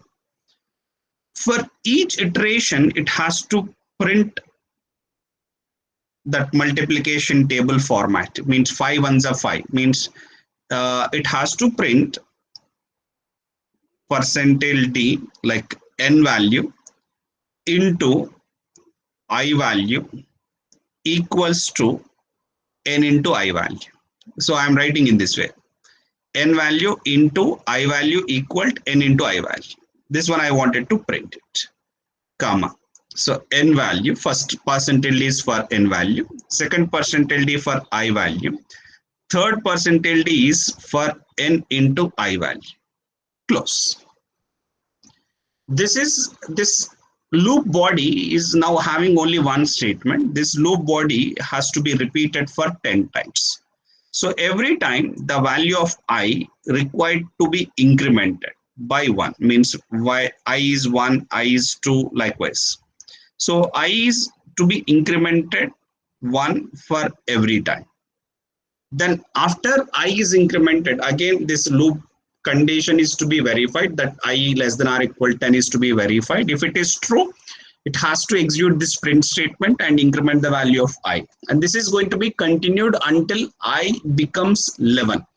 Whenever I becomes 11, it is going to exit from the while loop, means it is not going to execute the loop body. It is going to execute the next statement after the loop body.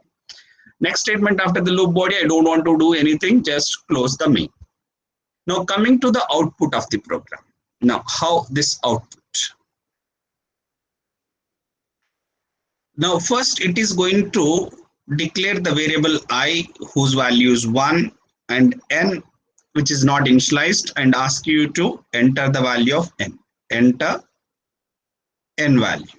Suppose if I entered the n value is 5, that is stored into the variable n, then loop is going to be continued. The value of I is 1 less than or equal to 10 true, because it is true, it is entering into the loop body. Here it is printing this message. The first percentile d print the value of n, that is 5 star. Second percentile d print the value of I, 1 equal. Third percentile d print the value of n into I, 5 into 1, 5. Then I is going to be incremented to 2, and 2 less, again it is continuing with the loop condition, 2 less than or equal to 10 true, because true percentile d, first percentile d for n, second percentile d for I, but that is 2, third percentile d for n into I, 5 into 2, 10, and so on. It has to be continued for 5 into 10 equal to 50. Then means it is to be continued with 10. After 10th time it is printed, I becomes 11. Now it is repeated. When I becomes 11, 11 less than or equal to 10 false, so that it is exit from the while loop. So after the while loop, we don't have any statements, so it won't print anything. So this is a small program to make you understand how while is executing the loop body iteratively until this condition is true. If condition is false, it is exit from the loop body. And before it is entering into the loop body, it is testing the condition. That's why it is also called entry controlled statement. So it is controlling the flow before entering into the loop body. Okay, that is while statement. So I hope you understood what is a flow of while statement. Then please try this program. Please try this program. 1K.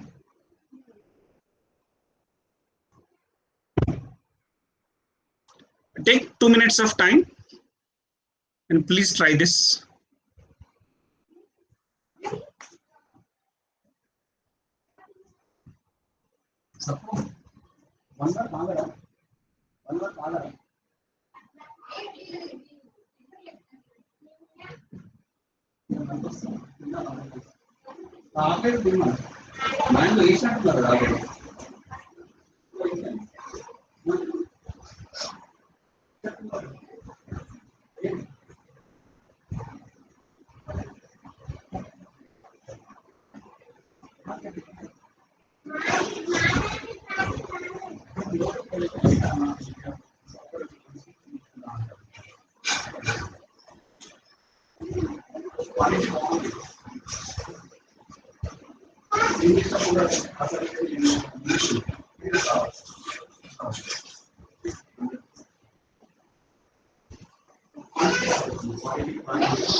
Yeah. Any answers? Yes, sir. 2. Okay, done, ma. Nice. Here, have a look. Consider the following C program statement. Hash include stdio.h float. This is total is 0.0, Q is 1.0, P is 2.0.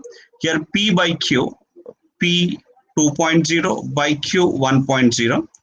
It is a floating point division. 2.0 by 4.1.0 will give you 2.0.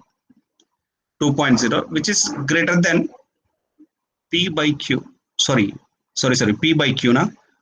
P by Q. P 1.0 by Q. P by Q. Right. Sorry. Just let me check it.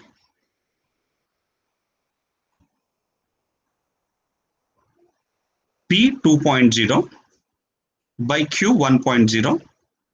It is a floating point division, which will give you 2.0, which is greater than 0.001. 0.001.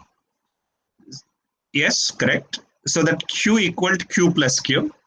Q equal to Q plus Q. What is Q? 1.0 plus 1.0. So it is going to change the value of Q to 2.0. Total equal total plus P by Q. What is total? 0.0 plus P by Q. 0.0 plus what is P by Q? It is 2.0. So that it makes the value of total to 2.0. Okay, done. 2.0. And printf %lf total. What value it is going to print? 2.0. And this is going to be repeated. Oh, sorry, it happened. 1 minute. This is going to be repeated until this condition becomes false. Until this condition becomes false. What is the question? Which one of the following is the integer that best approximates the last number printed? Okay, last number printed. First, it is going to print 2.0. Okay, fine. Next, again P by Q. What is P? 2.0. What is Q? Now Q is now 2.0. 2.0 by 2.0, 1.0. Greater than 0.01. Okay. Now Q equal to Q plus Q. The 2.0 plus 2.0 will give you 4.0. Total equal total plus P by Q. What is a total? Here I will write total. What is a total? 2.0 previously plus P by Q. Look at plus P by Q. What is a P by Q? 2.0 by 2.0, 1.0 na? That is 3.0. Is it okay? That is 3.0. Printf total, it is going to print 3.0. Next you look,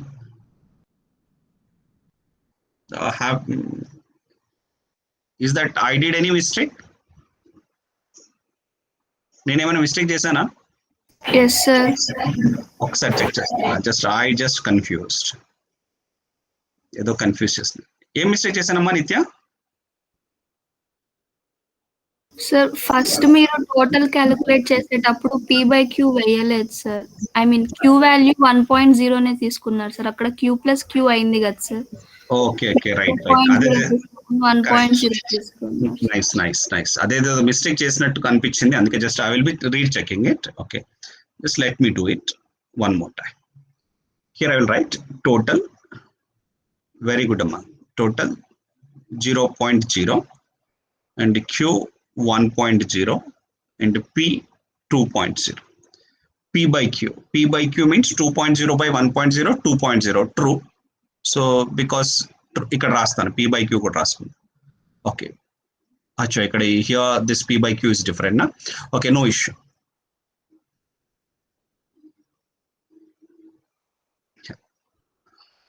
Yeah. P by Q 2.0 by 1.0, 2.0 greater than 0.001. True. So that Q plus Q, Q plus Q, 1.0 Q plus Q. Q is 1.0 plus 1.0, 2.0. Next, total equal total plus P by Q. Total is 0.0. P by Q now 2.0 by 2.0, 1.0. So that it becomes 1.0. Done. Next, printf 1.0. Fine. This is going to be repeated. Now P by Q. Now P by Q 2.0 by 2.0, which is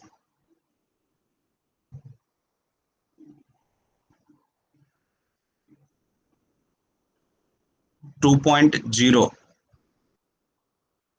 P is 2.0. Q is 2.0.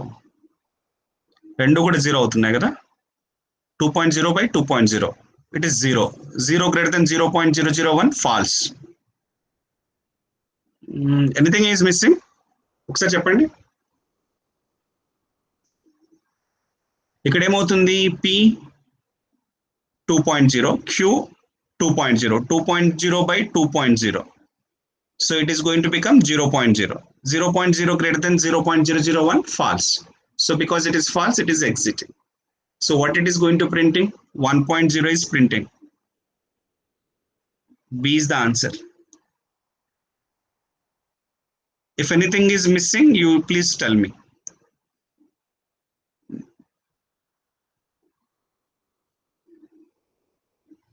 నేను కూడా check చేస్తున్నాను ఒకసారి just ఏమైనా miss అయిందని just Q 1.0, 2 1.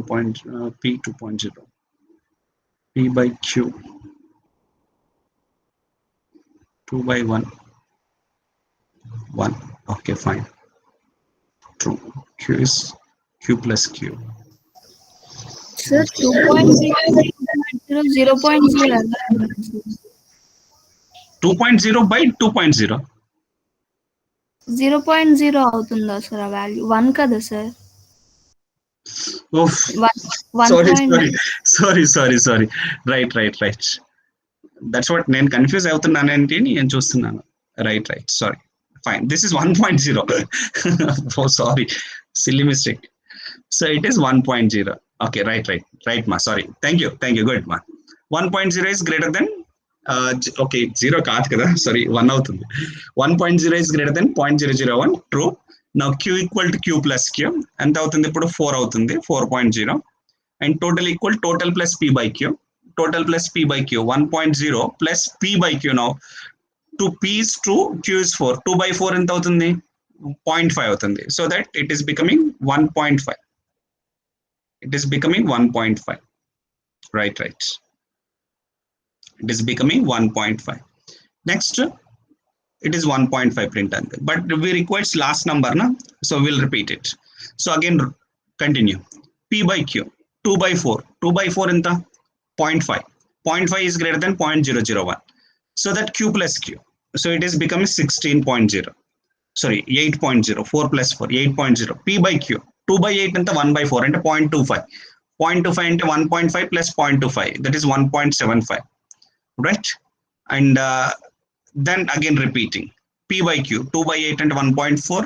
1 by 4. 1 by 4 into 0.25 greater than 0.001. True. So Q plus Q. 8 plus 8, 16. 2 by 16 into 1 by 8. 1 by 8 into 0.125. 0.125 అవుతుంది అంటే ఏమవుతుంది total plus 0.125 అంటే 875 అవుతుంది. So then again P by Q 2 by 16. 2 by 16 అంటే 1 by 8 అంటే 0.125. 0.125 is greater than 0.001. So ఇది repeat అవుతుంది మళ్ళీ 16 plus 16 32. So means so now after this ఎంత అవుతుంది ఇక్కడ ఫ్రాక్షన్స్ ఎంత యాడ్ అవుతుంది 1 by 30, 2 by 32. 2 by 32 అంటే 1 by 16. 1 by 16 అంటే 0.0 0.0675 ఏమవుతుంది 0.0675. See, now you can see 1.875 కి 0.075 యాడ్ చేస్తే ఎంత అవుతుంది 1.875 కి ప్లస్ 0.0675 0.0675 ఏమవుతుంది ఇక్కడ? So what happened? Subtitles. Okay. So this is, it is going to be close to అంటే ఇప్పుడు నెక్స్ట్ ఏమవుతుంది 2/32, నెక్స్ట్ వచ్చేసి 2/64, నెక్స్ట్ 2/128 ఇలా అవుతుంది. సో ఎవ్రీ టైం 2/32 వచ్చేసరికి ప్లస్ 0.0675, 2/64 అంటే మళ్ళీ ఇందులో హాఫ్, 2/125 అంటే ఇందులో half. So it is going to add smaller fractions to 1.875 and it is close to 2.0, close to 2.0. So that answer is option C. And it is going to be repeated. Enduku 0.001 varaku repeat avali. 0.001 ravalante 2/4096 em avutundi ide. So ikkada varaku repeat avutundi ante 1, 2, 4, 8, 16, 32, 64, 128, 256, 2 తర్వాత 512, తర్వాత 1024, తర్వాత 2048, తర్వాత 4096. So 2/4096 వరకు repeat అవుతుంది. అప్పుడు మీకు 2/2048 ఏమవుతుంది అంటే 0.00 అట్లా అవుతుంది. సో అప్పుడు ఏంటంటే this value is not cross the value of 2, అంటే 2 కంటే క్రాస్ కావడానికి ఛాన్స్ లేదు. అందుకనే ఏం చెప్తామంటే the value of the program, the value of the total, the last number to be printed is 2, అంటే 2.00 ఏదో ప్రింట్ అవుతుంది. So answer for this question is 2. ఇక్కడ కంక్లూడ్ చేసుకోవచ్చు. అంటే ఇక్కడ మనం ఏం చేయాలంటే ఇలా ఇన్ని ఇటరేషన్స్ చేయడానికి చాలా టైం పడుతుంది. 1, 2, 4, 8, 16, 32, 64, 128, 256, 512, 1024, 2048 అంటే సో మనకు క్యాలిక్యులేటర్ లో కొడుతూ పోతుంటే మనకు so we cannot do up to that. అంటే ఇక్కడ ఏమవుతుందంటే ఫ్రాక్షన్ యాడ్ అవుతుంది కాబట్టి 0.00 అంటే this result is very close to 2 అని చెప్తాము. So we conclude it. మనం ప్రోగ్రామ్ చేయాలంటే when you execute the program you are going to get the answer, that is a different. But ఇలా ట్రేస్ అవుట్ చేయాలి అంటే it will take more time. Then in such cases, when you are sitting in the examination hall, మీరు exam లో కూర్చున్నప్పుడు, so you have to conclude it as early as possible. So అప్పుడు ఏంటంటే మీకు తెలిసిపోతుంది number of iterations are more and every time only a fraction is adding to the total. So it is very close to reaching to the 2.02. So we can conclude with the answer is an option C. ఇలా conclude చేయాలి. But ప్రతి iteration చేస్తానంటే it will take more time, అందుకని చేయకూడదు. ఎందుకంటే ఎన్ని iteration చేసినా కానీ 2 నుంచి 3కి వచ్చే ఛాన్సెస్ చాలా తక్కువ ఉంటుంది. అందుకని 2కి కంక్లూడ్ చేసేసాం. Fine, I think you understood and even I'm very clear for this. I hope you don't have any doubts. ఏమైనా డౌట్స్ ఉన్నాయా నిత్య, Kiran, Karthik, someone? No, right. So అంటే ఇక్కడ ఏంటంటే కొన్ని ప్రోగ్రామ్స్ ఇలా ట్రిక్కీ ఉంటాయి, మెనీ ఇటరేషన్స్ వస్తూ ఉంటాయి. అప్పుడు మాత్రం మీరు కొన్ని ఇటరేషన్స్ రాగానే ఎక్కడికి క్లోజ్ అవుతుంది అక్కడే చూసేసి అక్కడ ఆపేయండి. ఇట్ ఈస్ నాట్ దట్ మీకు థియరీ ఎగ్జామ్ అనుకోండి ప్రతి ఇటరేషన్ రాయాల్సి వస్తుంది, అలా లేదు కాబట్టి. So you can conclude it. So next is do while statement and general syntax of do while statement. First we'll see what is the syntax of do while statement. And do, it has to execute the body of loop. Body of loop is going to be executed. At the exit, it has to check the condition. While it has to check some condition. While condition semicolon. Now coming to the flowchart, first it has to execute the loop body. Body is to be executed. Then after executing this body of the loop for one time, it has to check for the condition. Again, if this condition may evaluates to true or this condition may evaluates to false. If the condition is true, it has to execute this block of statements for one more time. And this is going to be repeated. And here you can observe where condition is executing, the condition is testing after the loop body is executed. That's why do while statement is called exit controlled statement. So means on exit, it is checking for the condition. While statement is on entry, it is checking the condition. So while statement is called entry control statement. Do while statement is called exit control statements. In the interview, you may be asked the differences between the while and do while statements. So while ki do while ki differences emani mee placement exam lo meeku adugutu untaru. What is the difference between while and do while? What is the first difference you can give? While is called entry controlled loop. We call entry controlled statement. Do while is called exit controlled statement. Do while is called exit controlled statement. This is the first difference you have to give. So to say that in while, first condition is testing, then loop body is executing if condition is true. In do while statement is irrespective of the condition, first loop body is executing, then it is executing the condition. It means in the while loop body is executing for minimum 0 times. And in the do while statement, the loop body is executing minimum for 1 time. 1 time minimum it is executing, means irrespective of whether the condition is true or false, it is going to execute the loop body at least for 1 time. So it is a minimum case for loop body, that is 1 time. The minimum case for the loop body is 0 times for the while statement. These are the two major differences. These two major differences you have to tell if the interviewer asks you what are the differences between while and do while. It may be possible. You may be asked this question. Okay. Next is a for statement. Yeah, tell me. Sir, small doubt, sir. Cheppanna, parle. Sir, while statement దగ్గర మనం condition ఇచ్చినప్పుడు సెమీకాలం use చేయం sir, కానీ do while లో use చేస్తాం కదా sir, దేనికి అది?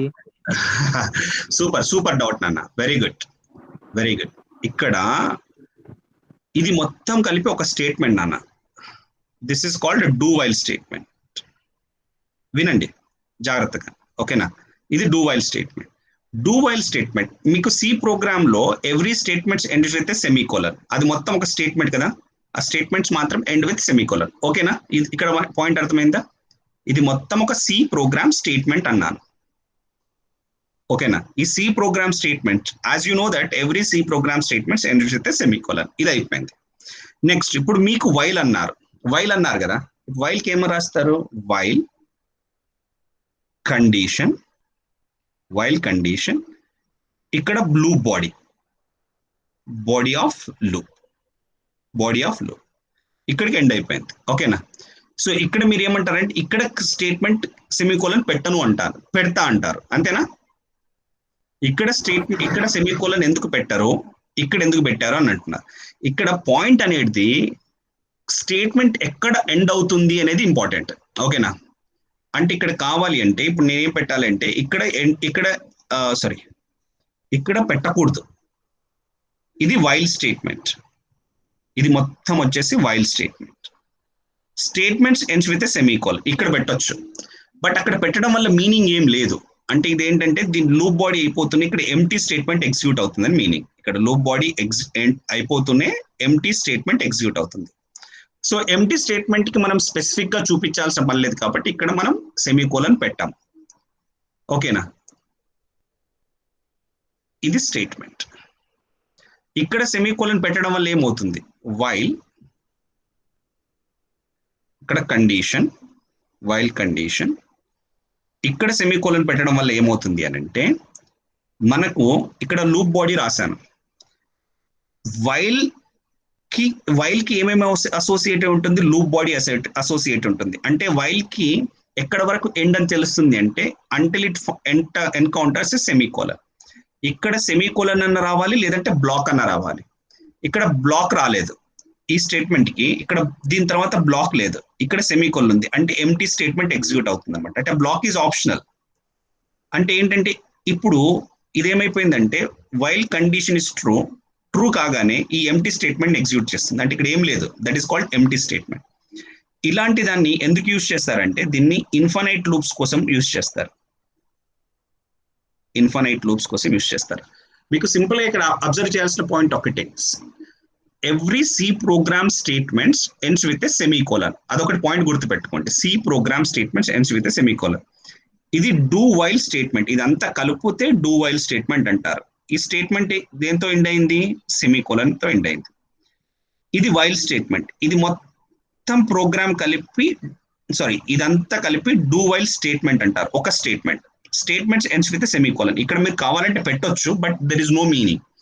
ఎందుకు అంటే while will follow with block, అంటే బ్లాక్ అంటే ఓపెన్ పరాన్సిస్ క్లోజింగ్ పరాన్సిస్, లేదు అంటే ఒక statement followed by semicolon, statement followed by semicolon. అంటే జస్ట్ ఏం రాస్తామో ఇలా కూడా రాసుకోవచ్చు, వైల్ ఒక condition statement followed by semicolon.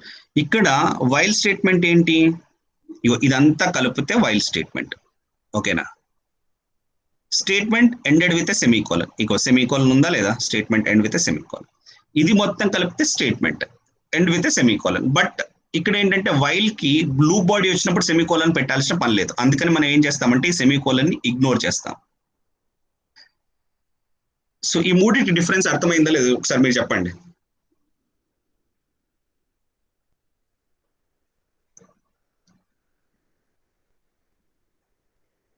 అడిగింది ఎవరు, కిరణా Karthika?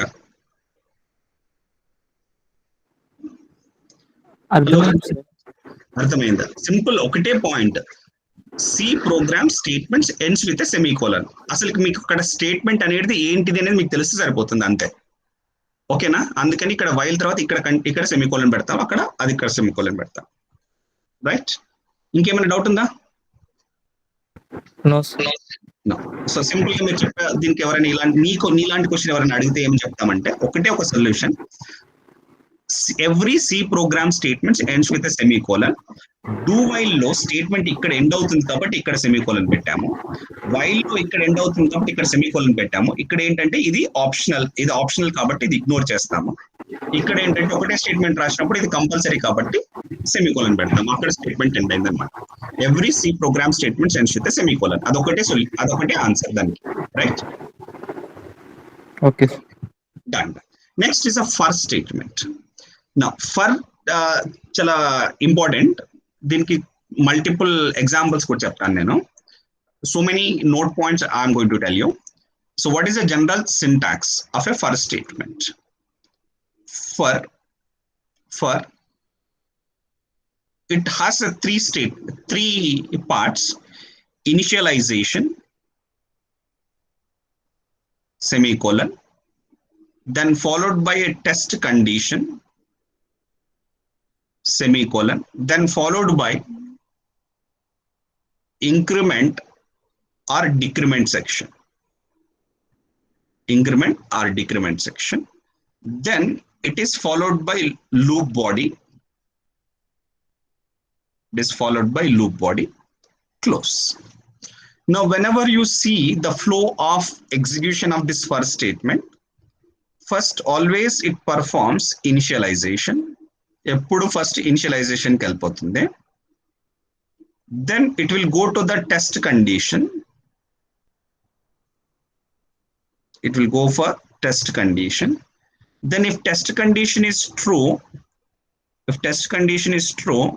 it is continue with the loop body. Once loop body is executed, it continue with either increment section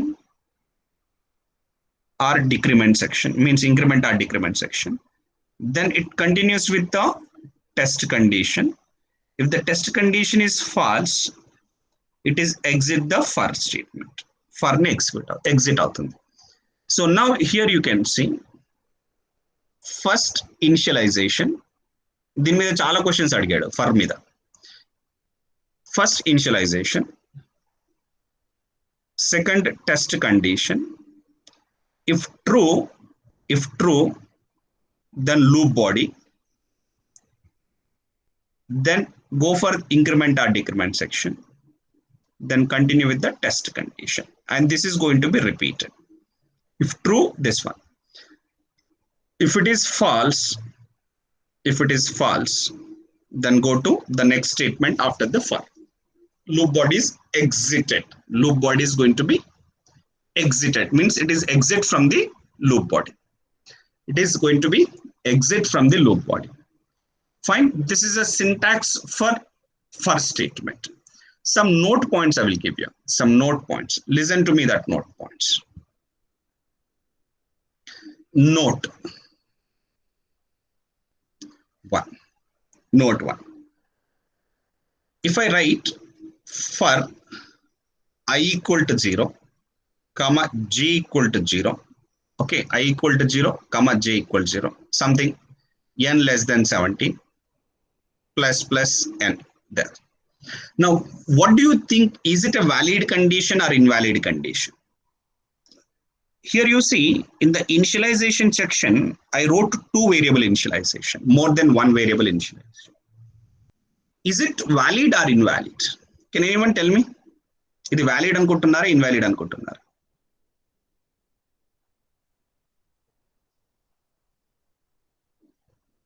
మీరు చెప్పండి. ఇది వ్యాలిడ్ అనుకుంటున్నారా, ఇన్వాలిడ్ అనుకుంటున్నారా? ఎనీవన్? Invalid sir. ఇది వ్యాలిడ్ నాన్న. More than 1 variable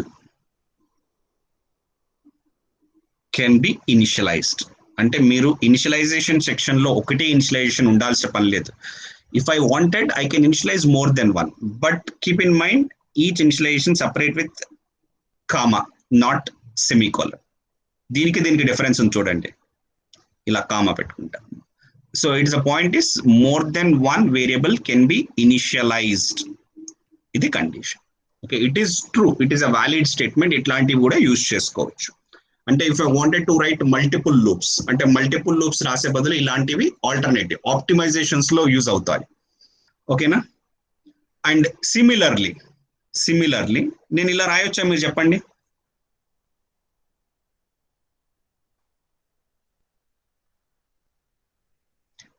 plus I comma minus జే. ఇది వ్యాలిడా కాదా? Invalid sir. అయ్యో, మళ్ళీ ఇన్వాలిడ్ అంటున్నారు. ఇది వ్యాలిడ్ నాన్న. అంటే మోర్ దెన్ 1 ఇనిషియలైజేషన్స్ ఎలా అయితే పాసిబిలిటీయో, మోర్ దెన్ 1 మీరు ట్రై చేయండి. ఇప్పుడు క్లాస్ అయిపోయిన తర్వాత మీరు టర్బోసియో, జీసీసీఓ ఏ కంపైలర్ యూజ్ చేస్తున్నారో కంపైలర్ యూజ్ చేసి ఇవన్నీ చెక్ చేయండి. More than 1 increment or decrement is allowed.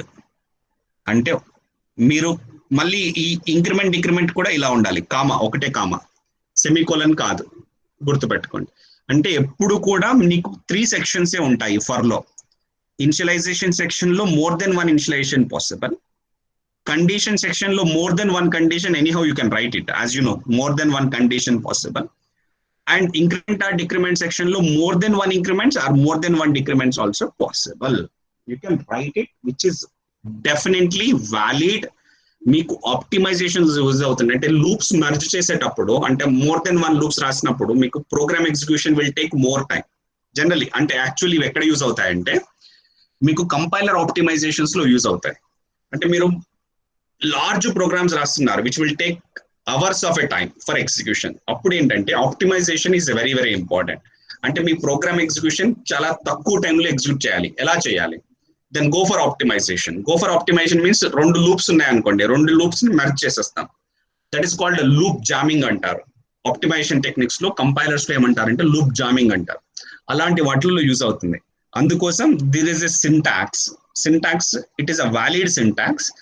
It is a valid syntax. Why? Because for allows more than 1 initializations, more than 1 test conditions, more than 1 increment or decrement is allowed. ఇది point. ఓకేనా, మీరు check చేయండి. నేనేం simple గా మీరు నన్ను blind గా follow కమ్మని చెప్పట్లేదు. You please check after the class. After the class మీరు టర్బోసి యూస్ చేస్తున్నారా, జీసీసీ యూస్ చేస్తున్నారా, ఇంకా వేరే ఏమైనా సి కంపైలర్స్ యూస్ చేస్తే ఏ కంపైలర్స్ యూస్ చేస్తున్నారో దాన్ని అది యూస్ చేసేసి నేను చెప్పిన పాయింట్ ని చెక్ చేయండి. Then you will sorry then you can understand. Okay, fine. And second one, for comma I greater than j comma, ఇది వ్యాలిడా ఇన్వాలిడా? Valid sir. It is valid. So means more than one section can be absent. అంటే ఇక్కడ initialisation section రాయలేదు, increment decrement రాయలేదు, condition మాత్రమే రాశాను. So అంటే ఎన్ని సెక్షన్స్ అవసరం ఉంటే అన్ని మాత్రమే రాయొచ్చు. More than one section can be ignored, right. And one more, third one, ఇంకొకటి రాస్తాను. Third one, for semicolon semicolon, is it valid or not? ఇది వ్యాలిడా కాదా? ఇది వ్యాలిడ్ అవుతుందా కాదా?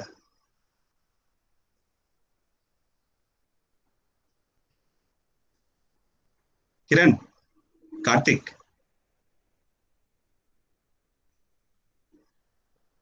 It is also valid. But what this is resembling, ఇది దేనికోసం యూజ్ చేస్తాము? ఇలా రాస్తే దాని మీనింగ్ ఏంటి? అసలు కండిషన్ రాయలేదు, ఇనిషియలైజేషన్ రాయలేదు, ఇంక్రిమెంట్ డిక్రిమెంట్ రాయలేదు, దాన్ని రాశాను అనుకోండి సార్, దాన్ని ఏమవుతుంది అని అన్నారు అనుకోండి. అంటే ఇలా రాస్తాను, నేను ఒక ప్రోగ్రామ్ రాశాను, ఫార్ సెమీకోలన్ సెమీకోలన్, ఇక్కడ ఒక స్టేట్మెంట్స్ రాస్తున్నాను. Now how many times, now my question is simple, how many times these statements are going to be executed? ఎన్నిసార్లు ఎగ్జిక్యూట్ అవుతుంది ఇప్పుడు మీరు చెప్పండి. ఇది వ్యాలిడ్ అన్నాను నేను, ఓకేనా? ఇది valid. More than one section can be ignored, అంటే ఒకటి రెండు మూడు ఎన్నైనా ఇగ్నోర్ చేయొచ్చు, ఓకేనా? నా ఇప్పుడు నేను ఏం చేసేసాను, ఇది వ్యాలిడ్ అని చెప్పాను, ఇక్కడ ఒక ప్రోగ్రామ్ రాశాను. Now my question is simple, how many times the loop body is going to be executed? 0 టైమ్సా, ఇన్ఫినైట్ టైమ్సా? Infinite, sir. It is going to be executed for infinite number of times. Why? Because there is no test condition. Because absence of test condition always considers the for loop as a true. That's why ఇట్లాంటి వాటిని నేను infinite loop use చేయడానికి infinite loop రాయడానికి use చేస్తాను. It is going to be represented as infinite loop. Okay, it is a valid condition. ఇవన్నీ valid condition, ఇవన్నీ గుర్తు పెట్టుకోండి. మీకు ఇలాంటి పాయింట్స్ మీకు ప్లేస్మెంట్స్ లో చాలా చాలా యూజ్ అవుతాయి, ఓకేనా? Done. Any doubts with this, any of the syntax, flow chart or note points? ఏమైనా డౌట్స్ ఉన్నాయా? I think no. చలో, then try to give the answer for this question. అంతని చేయండి. Just take 1 minute of time. It's simple program only. Take 1 minute of time and try to answer this question.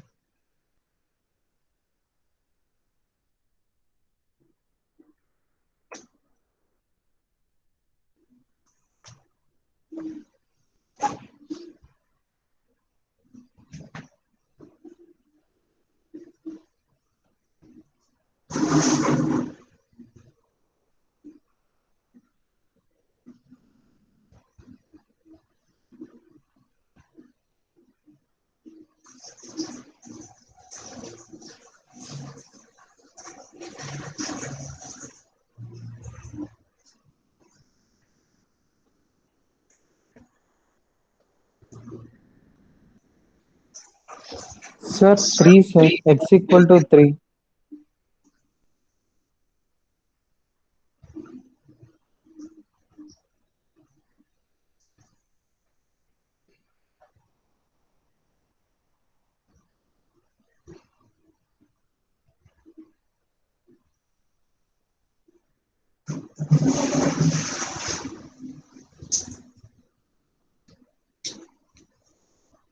X equal to 3.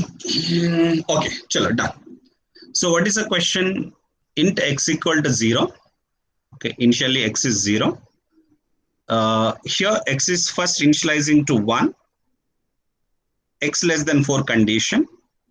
It is true, so that it is going to print the value of x. X equal percentage d x1. X equal to 1 is printed. Then after x equal to 1 printed, then it has to go to the increment section, x plus plus, that is going to be 2. So here the question should be not what is the output of the program, what is the last output of the program actually. Okay, x plus plus makes the value of x is 2. Now 2 less than 4 true. So x equal to 2 is going to be printed. Then x is going to be 3. 3 less than 4 true. Then it is going to print x equal to 3. Then x is going to be incremented to 4. 4 less than 4 false. 4 less than 4 false na. ఇది false కాబట్టి ఏమవుతుంది exit అయిపోయింది. So what is the last output statement x equal to 3. మీరు 3 చెప్పారా 4 చెప్పారా? 3 sir, x equal to 3. X equal to 3, right. Fine. Okay. Next. 1 minute. Just give a minute.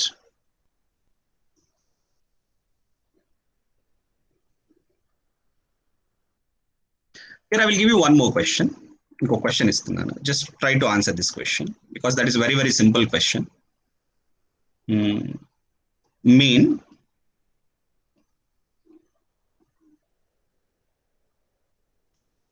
int I for I equal to 1, I less than or equal to 5,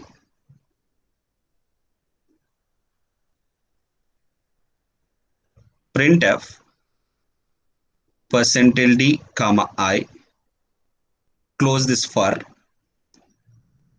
I plus plus. Now tell me what is the output of the program.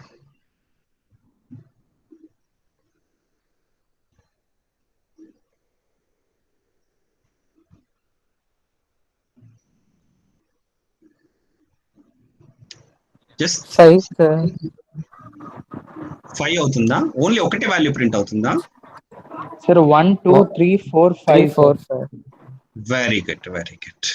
So means this is a valid statement. అంటే increment decrement section లో increment డిక్రిమెంటే ఉండాల్సిన పని లేదు. That is a point. అందుకోసం ఈ programme చెప్పాను. Increment decrement section లో compulsory increment డిక్రిమెంటే ఉండాల్సిన అవసరం లేదు. It could be anything. It could be anything. Okay. So first I is 1. 1 less than or equal to 5 true. Because true, it has to execute this part, blue body. So I is 1. 1 less than or equal to 5 true. Then I is going to be incremented to 2. Then going to print the printf statement. What is the printf statement? First printf statement is going to print the I value, means next it goes to the increment or decrement section. Increment or decrement section is having printf statement. Printf statement is printing the value of I. The value of I is 2 now. The value of I is 2 now. Then it goes to the condition part. In the condition part, 2 less than or equal to 5 true. Because true, I is going to be incremented to 3. Then it is going to print the value 3. Then next 3 less than or equal to 5 true. Then I become 4. Then print 4. Print 4. Then 4 less than or equal to 5 true. Because true, I becomes 5. Print 5. 5 less than or equal to 5 true. So I becomes 6. Print 6. I becomes 6 and print 6. And 6 less than or equal to 5 false. Because false, then it is exit from the loop body. So what is the output it is going to print? It is going to print the values 2, 3, 4, 5, 6 వరకు print అవుతుంది. అది చూడండి. మీరు 6 చెప్పలేదు అనుకుంటా. Kiran and Karthik మీరు 6 చెప్పారా? No sir. No sir. 5 దాకా 6 కూడా అవుతుందా లేదా చూడండి. 6 అవుతుందా లేదా? అవుతుంది సార్. 6 అవుతుంది. ఇది మిస్ చేశారు. మీకు ఆప్షన్స్ లో 1 2 3 4 5 ఇచ్చారు. ఆప్షన్ ఏ 1 2 3 4 5 ఇచ్చారు. ఇది రాంగ్. ఆప్షన్ బి 2 3 4 5 ఇచ్చారు, ఇది రాంగ్. సి 1 2 3 4 5 6 అని ఇచ్చారు, ఇది రాంగ్. డి 2 3 4 5 6 ఇది రైట్. అంటే ఇక్కడ మీరు 2 3 4 5 చెప్పారు కదా, there is a possibility that you may choose the option B, అది కూడా పాసిబిలిటీ ఉంది. అందుకని just be careful of answering the question. Okay, fine. Next I will explain you two statements, that is jumps in loops. Jumps in loops means we have a loop body undi, ila execute chestunnaru, loop body undi.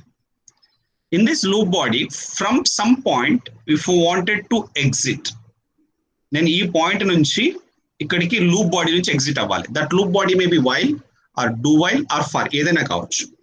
Then ikkad nunchi direct ga back exit అయిపోవాలి. Then we can use a break statement. Okay, then we can use a break statement. ఇది loop body ఉంది, loop body ఉంది. ఇప్పుడు నేను ఇక్కడ point నుంచి నేను ఏం చేస్తానంటే మళ్ళీ ముందటికి రావాలి. అంటే ఇక్కడ నెక్స్ట్ స్టేట్మెంట్స్ ఏం కావాలి, స్కిప్ కావాలి. నెక్స్ట్ స్టేట్మెంట్ స్కిప్ కావాలి. Then we have to use a statement called continue. Okay, so it is meaning that there is a jump from loop body to the exit of the loop. అంటే ఒక point నుంచి loop బాడీలో ఒక point నుంచి direct గా exit అవ్వచ్చు, లేదు ఒక బాడీ లూప్ బాడీలో ఒక పాయింట్ నుంచి మళ్ళీ మొదటికి రావచ్చు. It is called continue. అంటే ఒక పాయింట్ నుంచి ఎగ్జిట్ అవ్వాలి అంటే we have to use break inside A loop. Inside A loop break use చేయాలి, అప్పుడు లూప్ అనేది బ్రేక్ అయిపోతుంది. అంటే డైరెక్ట్ గా ఎక్కడికి వస్తాము, ఎండ్కి వస్తాము. ఇక్కడ బ్రేక్ యూస్ చేయడం వల్ల ఎక్కడికి వస్తున్నాం, మనం ఎండ్కి వస్తున్నాం, అంటే end of the loop, end of loop. అదే కంటిన్యూ చేయడం వల్ల ఏమవుతుంది, we're entering in to the beginning of the loop. Simple. So where control has to be transferred some point of the loop body, from some point of the loop body where control should go, whether control should go to the end. If control need to go to end, we have to use a break statement. If control has to transfer to the beginning by skipping all the further statements, అంటే next ఏమేమి statements ఉన్నాయి అవన్నీ skip చేసేసి direct గా beginning కి రావాలి అంటే then we have to use continue statement. There are two statements in the loop body possible. Those are called jumps in loops. We called break and continue. గుర్తుపెట్టుకోండి, short గా చెప్తున్నాను, simple గా short and crisp గా చెప్పేశాను. Break ఏం చేస్తుంది, it is transfer the control to the end of the loop body. Continue ఏం చేస్తుంది, transfer the control to the beginning of the loop body. ఈ రెండు పాయింట్స్ గుర్తుపెట్టుకోండి. So doing any program will become very easy. Okay, here break, then I am writing break transfer, simple గా చెప్తున్నా, transfer the control to the end of loop body and exit from the loop, and exit from the, so it is going to exit from the loop and transfer the control to the end of loop body, to the end of loop body. That is a break. And we do have one more statement we call continue. We call continue. What is continue? Continue transfer the control to the beginning. To the beginning means to the condition part, to the beginning of loop body, and skips all the further statements. All the further statements, ఏమైనా next statements ఉంటే కనుక అవన్నీ skip చేస్తుంది. ఇది loop body. ఇక్కడ continue ఉంది, నాకు ఇంకా స్టేట్మెంట్స్ ఉన్నాయి. ఈ కంటిన్యూ ఏం చేస్తుంది, it is transfer the control to the beginning. Beginning అంటే ఏమిటి, ఇక్కడ కండిషన్స్ ఉన్నాయి, ఏమైనా కండిషన్స్ ఉంటే అక్కడికి వెళ్ళిపోతుంది. What about these statements, what about these statements, these statements are going to be skipped. That is a point. Break and continue. Break, exit from the loop, transfer the control to the end. Continue, transfer the control to the beginning and skips all the further statements. These 2 points you keep in mind. And based on that, please try to answer this question so that we'll finish this flow of control statements. Dito part flow of control statements anni ayipotayi. Just we'll solve 2 questions, one on break, one on continue, so that it is going to finish that concepts. So this check cheyandi okkasari. Then next class onwards, very important, we complete purely GATE syllabus cheptanu. Parallelly, wherever it is required, I will teach some placement questions also. Ante meek placement lo elanti questions adutaro adi kuda cheptanu next week nunchi. But purely next week nunchi GATE actual GATE lo elanti questions adutado avanni next week nunchi start chestanu. I will start with the storage classes. So ippadivaruku fundamentals cheppanu, fundamentals is completed. What is the answer for this question?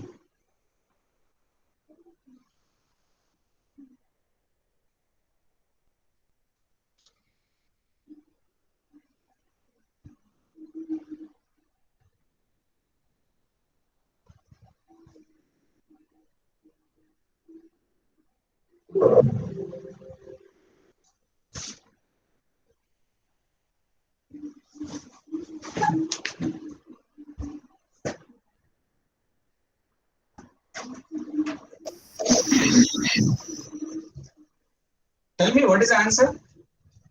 Error, sir. Error. Endukama ekkada error vastundi? Brace petలేదు కదా sir. Ekkada brace petledamma? For దగ్గర అది close చేయలేదు కదా sir. ఫర్లు close అయిపోయింది కదా. ఓహో అచ్చా అది అంటున్నారా? Sorry okay fine. మీరు అది కూడా అబ్జర్వ్ చేశారా? వెరీ గుడ్ మా. ఇక్కడ ఫర్ క్లోజ్ చేయలేదు అంటున్నారా? బ్రేక్ ఎల్స్ ఇక్కడ పెడదాం. బ్రేక్ ఒక నిమిషం, just let me check where actually some one close break parenthesis missing, right? ఒక క్లోజ్ పారాంథసిస్ మిస్ అయింది కదా. Yes sir. ఓకే జస్ట్ అక్కడ చూడాలి. ఎల్స్ ఇది F break else J plus equal to I ఇక్కడ పెడతాం. ఇక్కడ మిస్ అయింది. ఇప్పుడు చెప్పండి.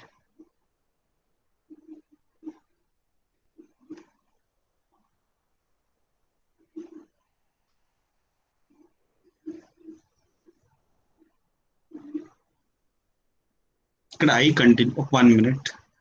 ఇక్కడ కండిషన్ ఐ అవుతుంది కాబట్టి 1 minute. ఇక్కడ కూడా కాదు, ఇక్కడే పెడుతుంది. సో ఈ ఫర్ కి ఇది ఎండ్, ఇది మెయిన్. ఓకేనా? No parenthesis are matching. ఇప్పుడు చెప్పండి ఒక answer. What is output of the program? 25. 25 25 Yes sir. 25. Right, nice. Just let me check. I will also do it fastly. Let me check. అక్కడ ఒక parenthesis miss అయింది కాబట్టి మళ్ళీ రాసాను. What is the value of I? I is 1. What is the value of J? J is 1. Because for semicolon it is called infinite loop. It is infinite loop. If I greater than 5, what is the value of I? 1. 1 greater than 5, false. Because false, it goes to the else part. J plus equal to I. J plus equal to I means J equal to J plus I. J equal J plus A. What is J? 1 plus 1, 2. Right? Next, printf %d J. What is the value of J now? 2 is going to be outputted. So the first output is 2. Okay. Next, after this, I plus equal to J. I plus equal to J means I equal to I plus J. What is I? 1, J 2, 1 plus 2, 3. Okay, done. Next, so that after this, it is going to continue with the for, because it is infinite loop.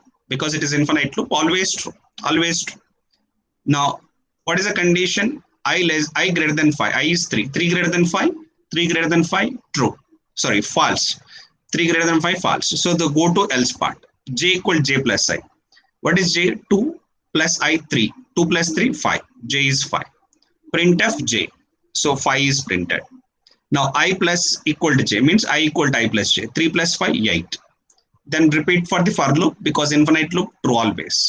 8 greater than 5, 8 greater than 5, I is 8, 8 greater than 5, true. Because true, it is going to execute the break.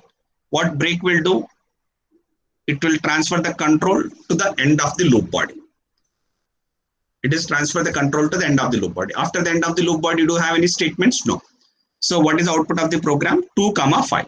So output of the program is 2, 5. 25. Okay, what she told is 25. But don't say 25. You have to say it's what is the output? 2, 5. Okay. Any doubts? I think you are clear. I think no. So try this continue.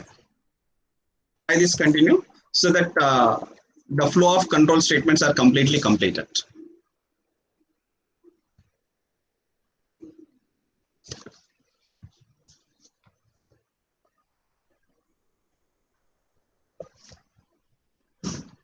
Similar program, but having both break and continue.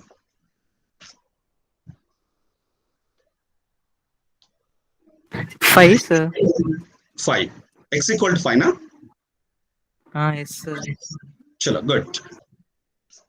Just let me check.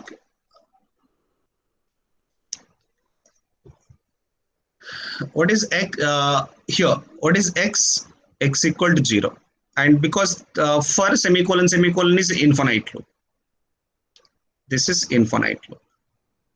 So it is always true. If x plus plus, this is a post, keep in mind. This is a post. Post means first value is used, later incremented. X is 0. 0 equal to 4, false. So continue. Continue means again. So after x plus plus, x equal to 0 equal to 4 is true. 0 equal to 4 0 equal to 4 is false. After false, after it returns false, after this condition returns false, x is going to be incremented to 1. Because 0 equal to 4, false, continues. Then again 1 equal to 4, false. So continue. Before continue, x is going to be 2. So 3. So 4. When x is 4, look at when x is 4, 4 equal to 4 is true. After it evaluates to true, so that it has to execute the break statement. After it evaluates to true, it is a post now. So x is going to become 5. Then it is going to execute the true part of this if statement, that is a break. So what break will do? Break will transfer the control to the end of the loop body. So at the end of the loop body, we have a statement, printf statement. What is a printf statement? That printf statement is x equal to %dx. What is the value of x? 5. So x equal to 5 will be the answer. This is about break and continue. So with this, I completed the basic fundamentals of operators, variables, global variables, local variables, flow of control statements, simple if statements, if else statements, Elsif ladder, switch statements, and looping statements. And these are all the basic fundamentals of C programming. The basics I've finished it. So next week onwards, I'm going to start purely about the GATE standard questions, GATE standard concepts I'm going to discuss. Okay, along with the concepts of pointers. Pointers are very, very important in the GATE examination. Pointers, functions are very, very important. Almost all questions are based on the functions and some questions based on the pointers, along with questions based on the storage classes. That is also important. So next session, I'm going to start my session, next week, I'm going to start my session with storage classes. మీకు storage classes మీద ఒక previous gate questions చూస్తే మీకు ఒక 20 questions కనబడతాయి, minimum 20 questions కనబడతాయి, all based on storage classes. We have auto, static, register and external storage classes. Static storage class మీద చాలా క్వశ్చన్స్ అడిగాడు. Next lecture I'm going to start with storage classes, followed by pointers, followed by functions, then followed by arrays, like pointers with arrays, pointers with one-dimensional array, pointers with two-dimensional array, pointers with strings, pointers with functions, pointers with structures, pointers and pointers with pointers. And what are the gate questions were asked? That way we'll finish it. Okay, so it is చాలా important. మీకు next class నుంచి మీకు purely gate start అవుతుంది. So don't give up and attend all the lectures regularly. And if you have any doubt, please ask me before I leave. If no doubt, thank you. Good day. See you next week.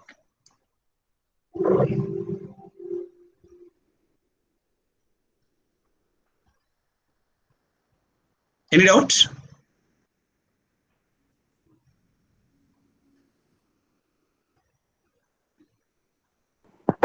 No, sir. Thank you, sir. Thank you so much. Okay, thanks for your Sir, patience. DMBS ఎప్పుడు sir అంటే next week ఏంటమ్మా database management DBMS DBMS actually every Saturday ఉండేది. మరి నిన్న class పెట్టలేదు కదా, పెట్టలేదు sir. నిన్న క్లాస్ పెట్టలేదు. మరి నెక్స్ట్ వీక్ నుంచి పెడతారనుకుంటా. మీరు ఒకసారి మీ మేడంతో మాట్లాడండి. So and more ever it requires more number of hours for you. అంటే మీకు ఎక్కువ అంటే డైలీ వీక్లీ 2 hours 3 hours కంటే ఇంకొంచెం ఎక్కువగా ఉంటే మీరు కూడా, నేను కూడా ఒక 3 hours 4 hours క్లాస్ చెప్తే మీకు కొంత కంటెంట్ ఇవ్వగలను.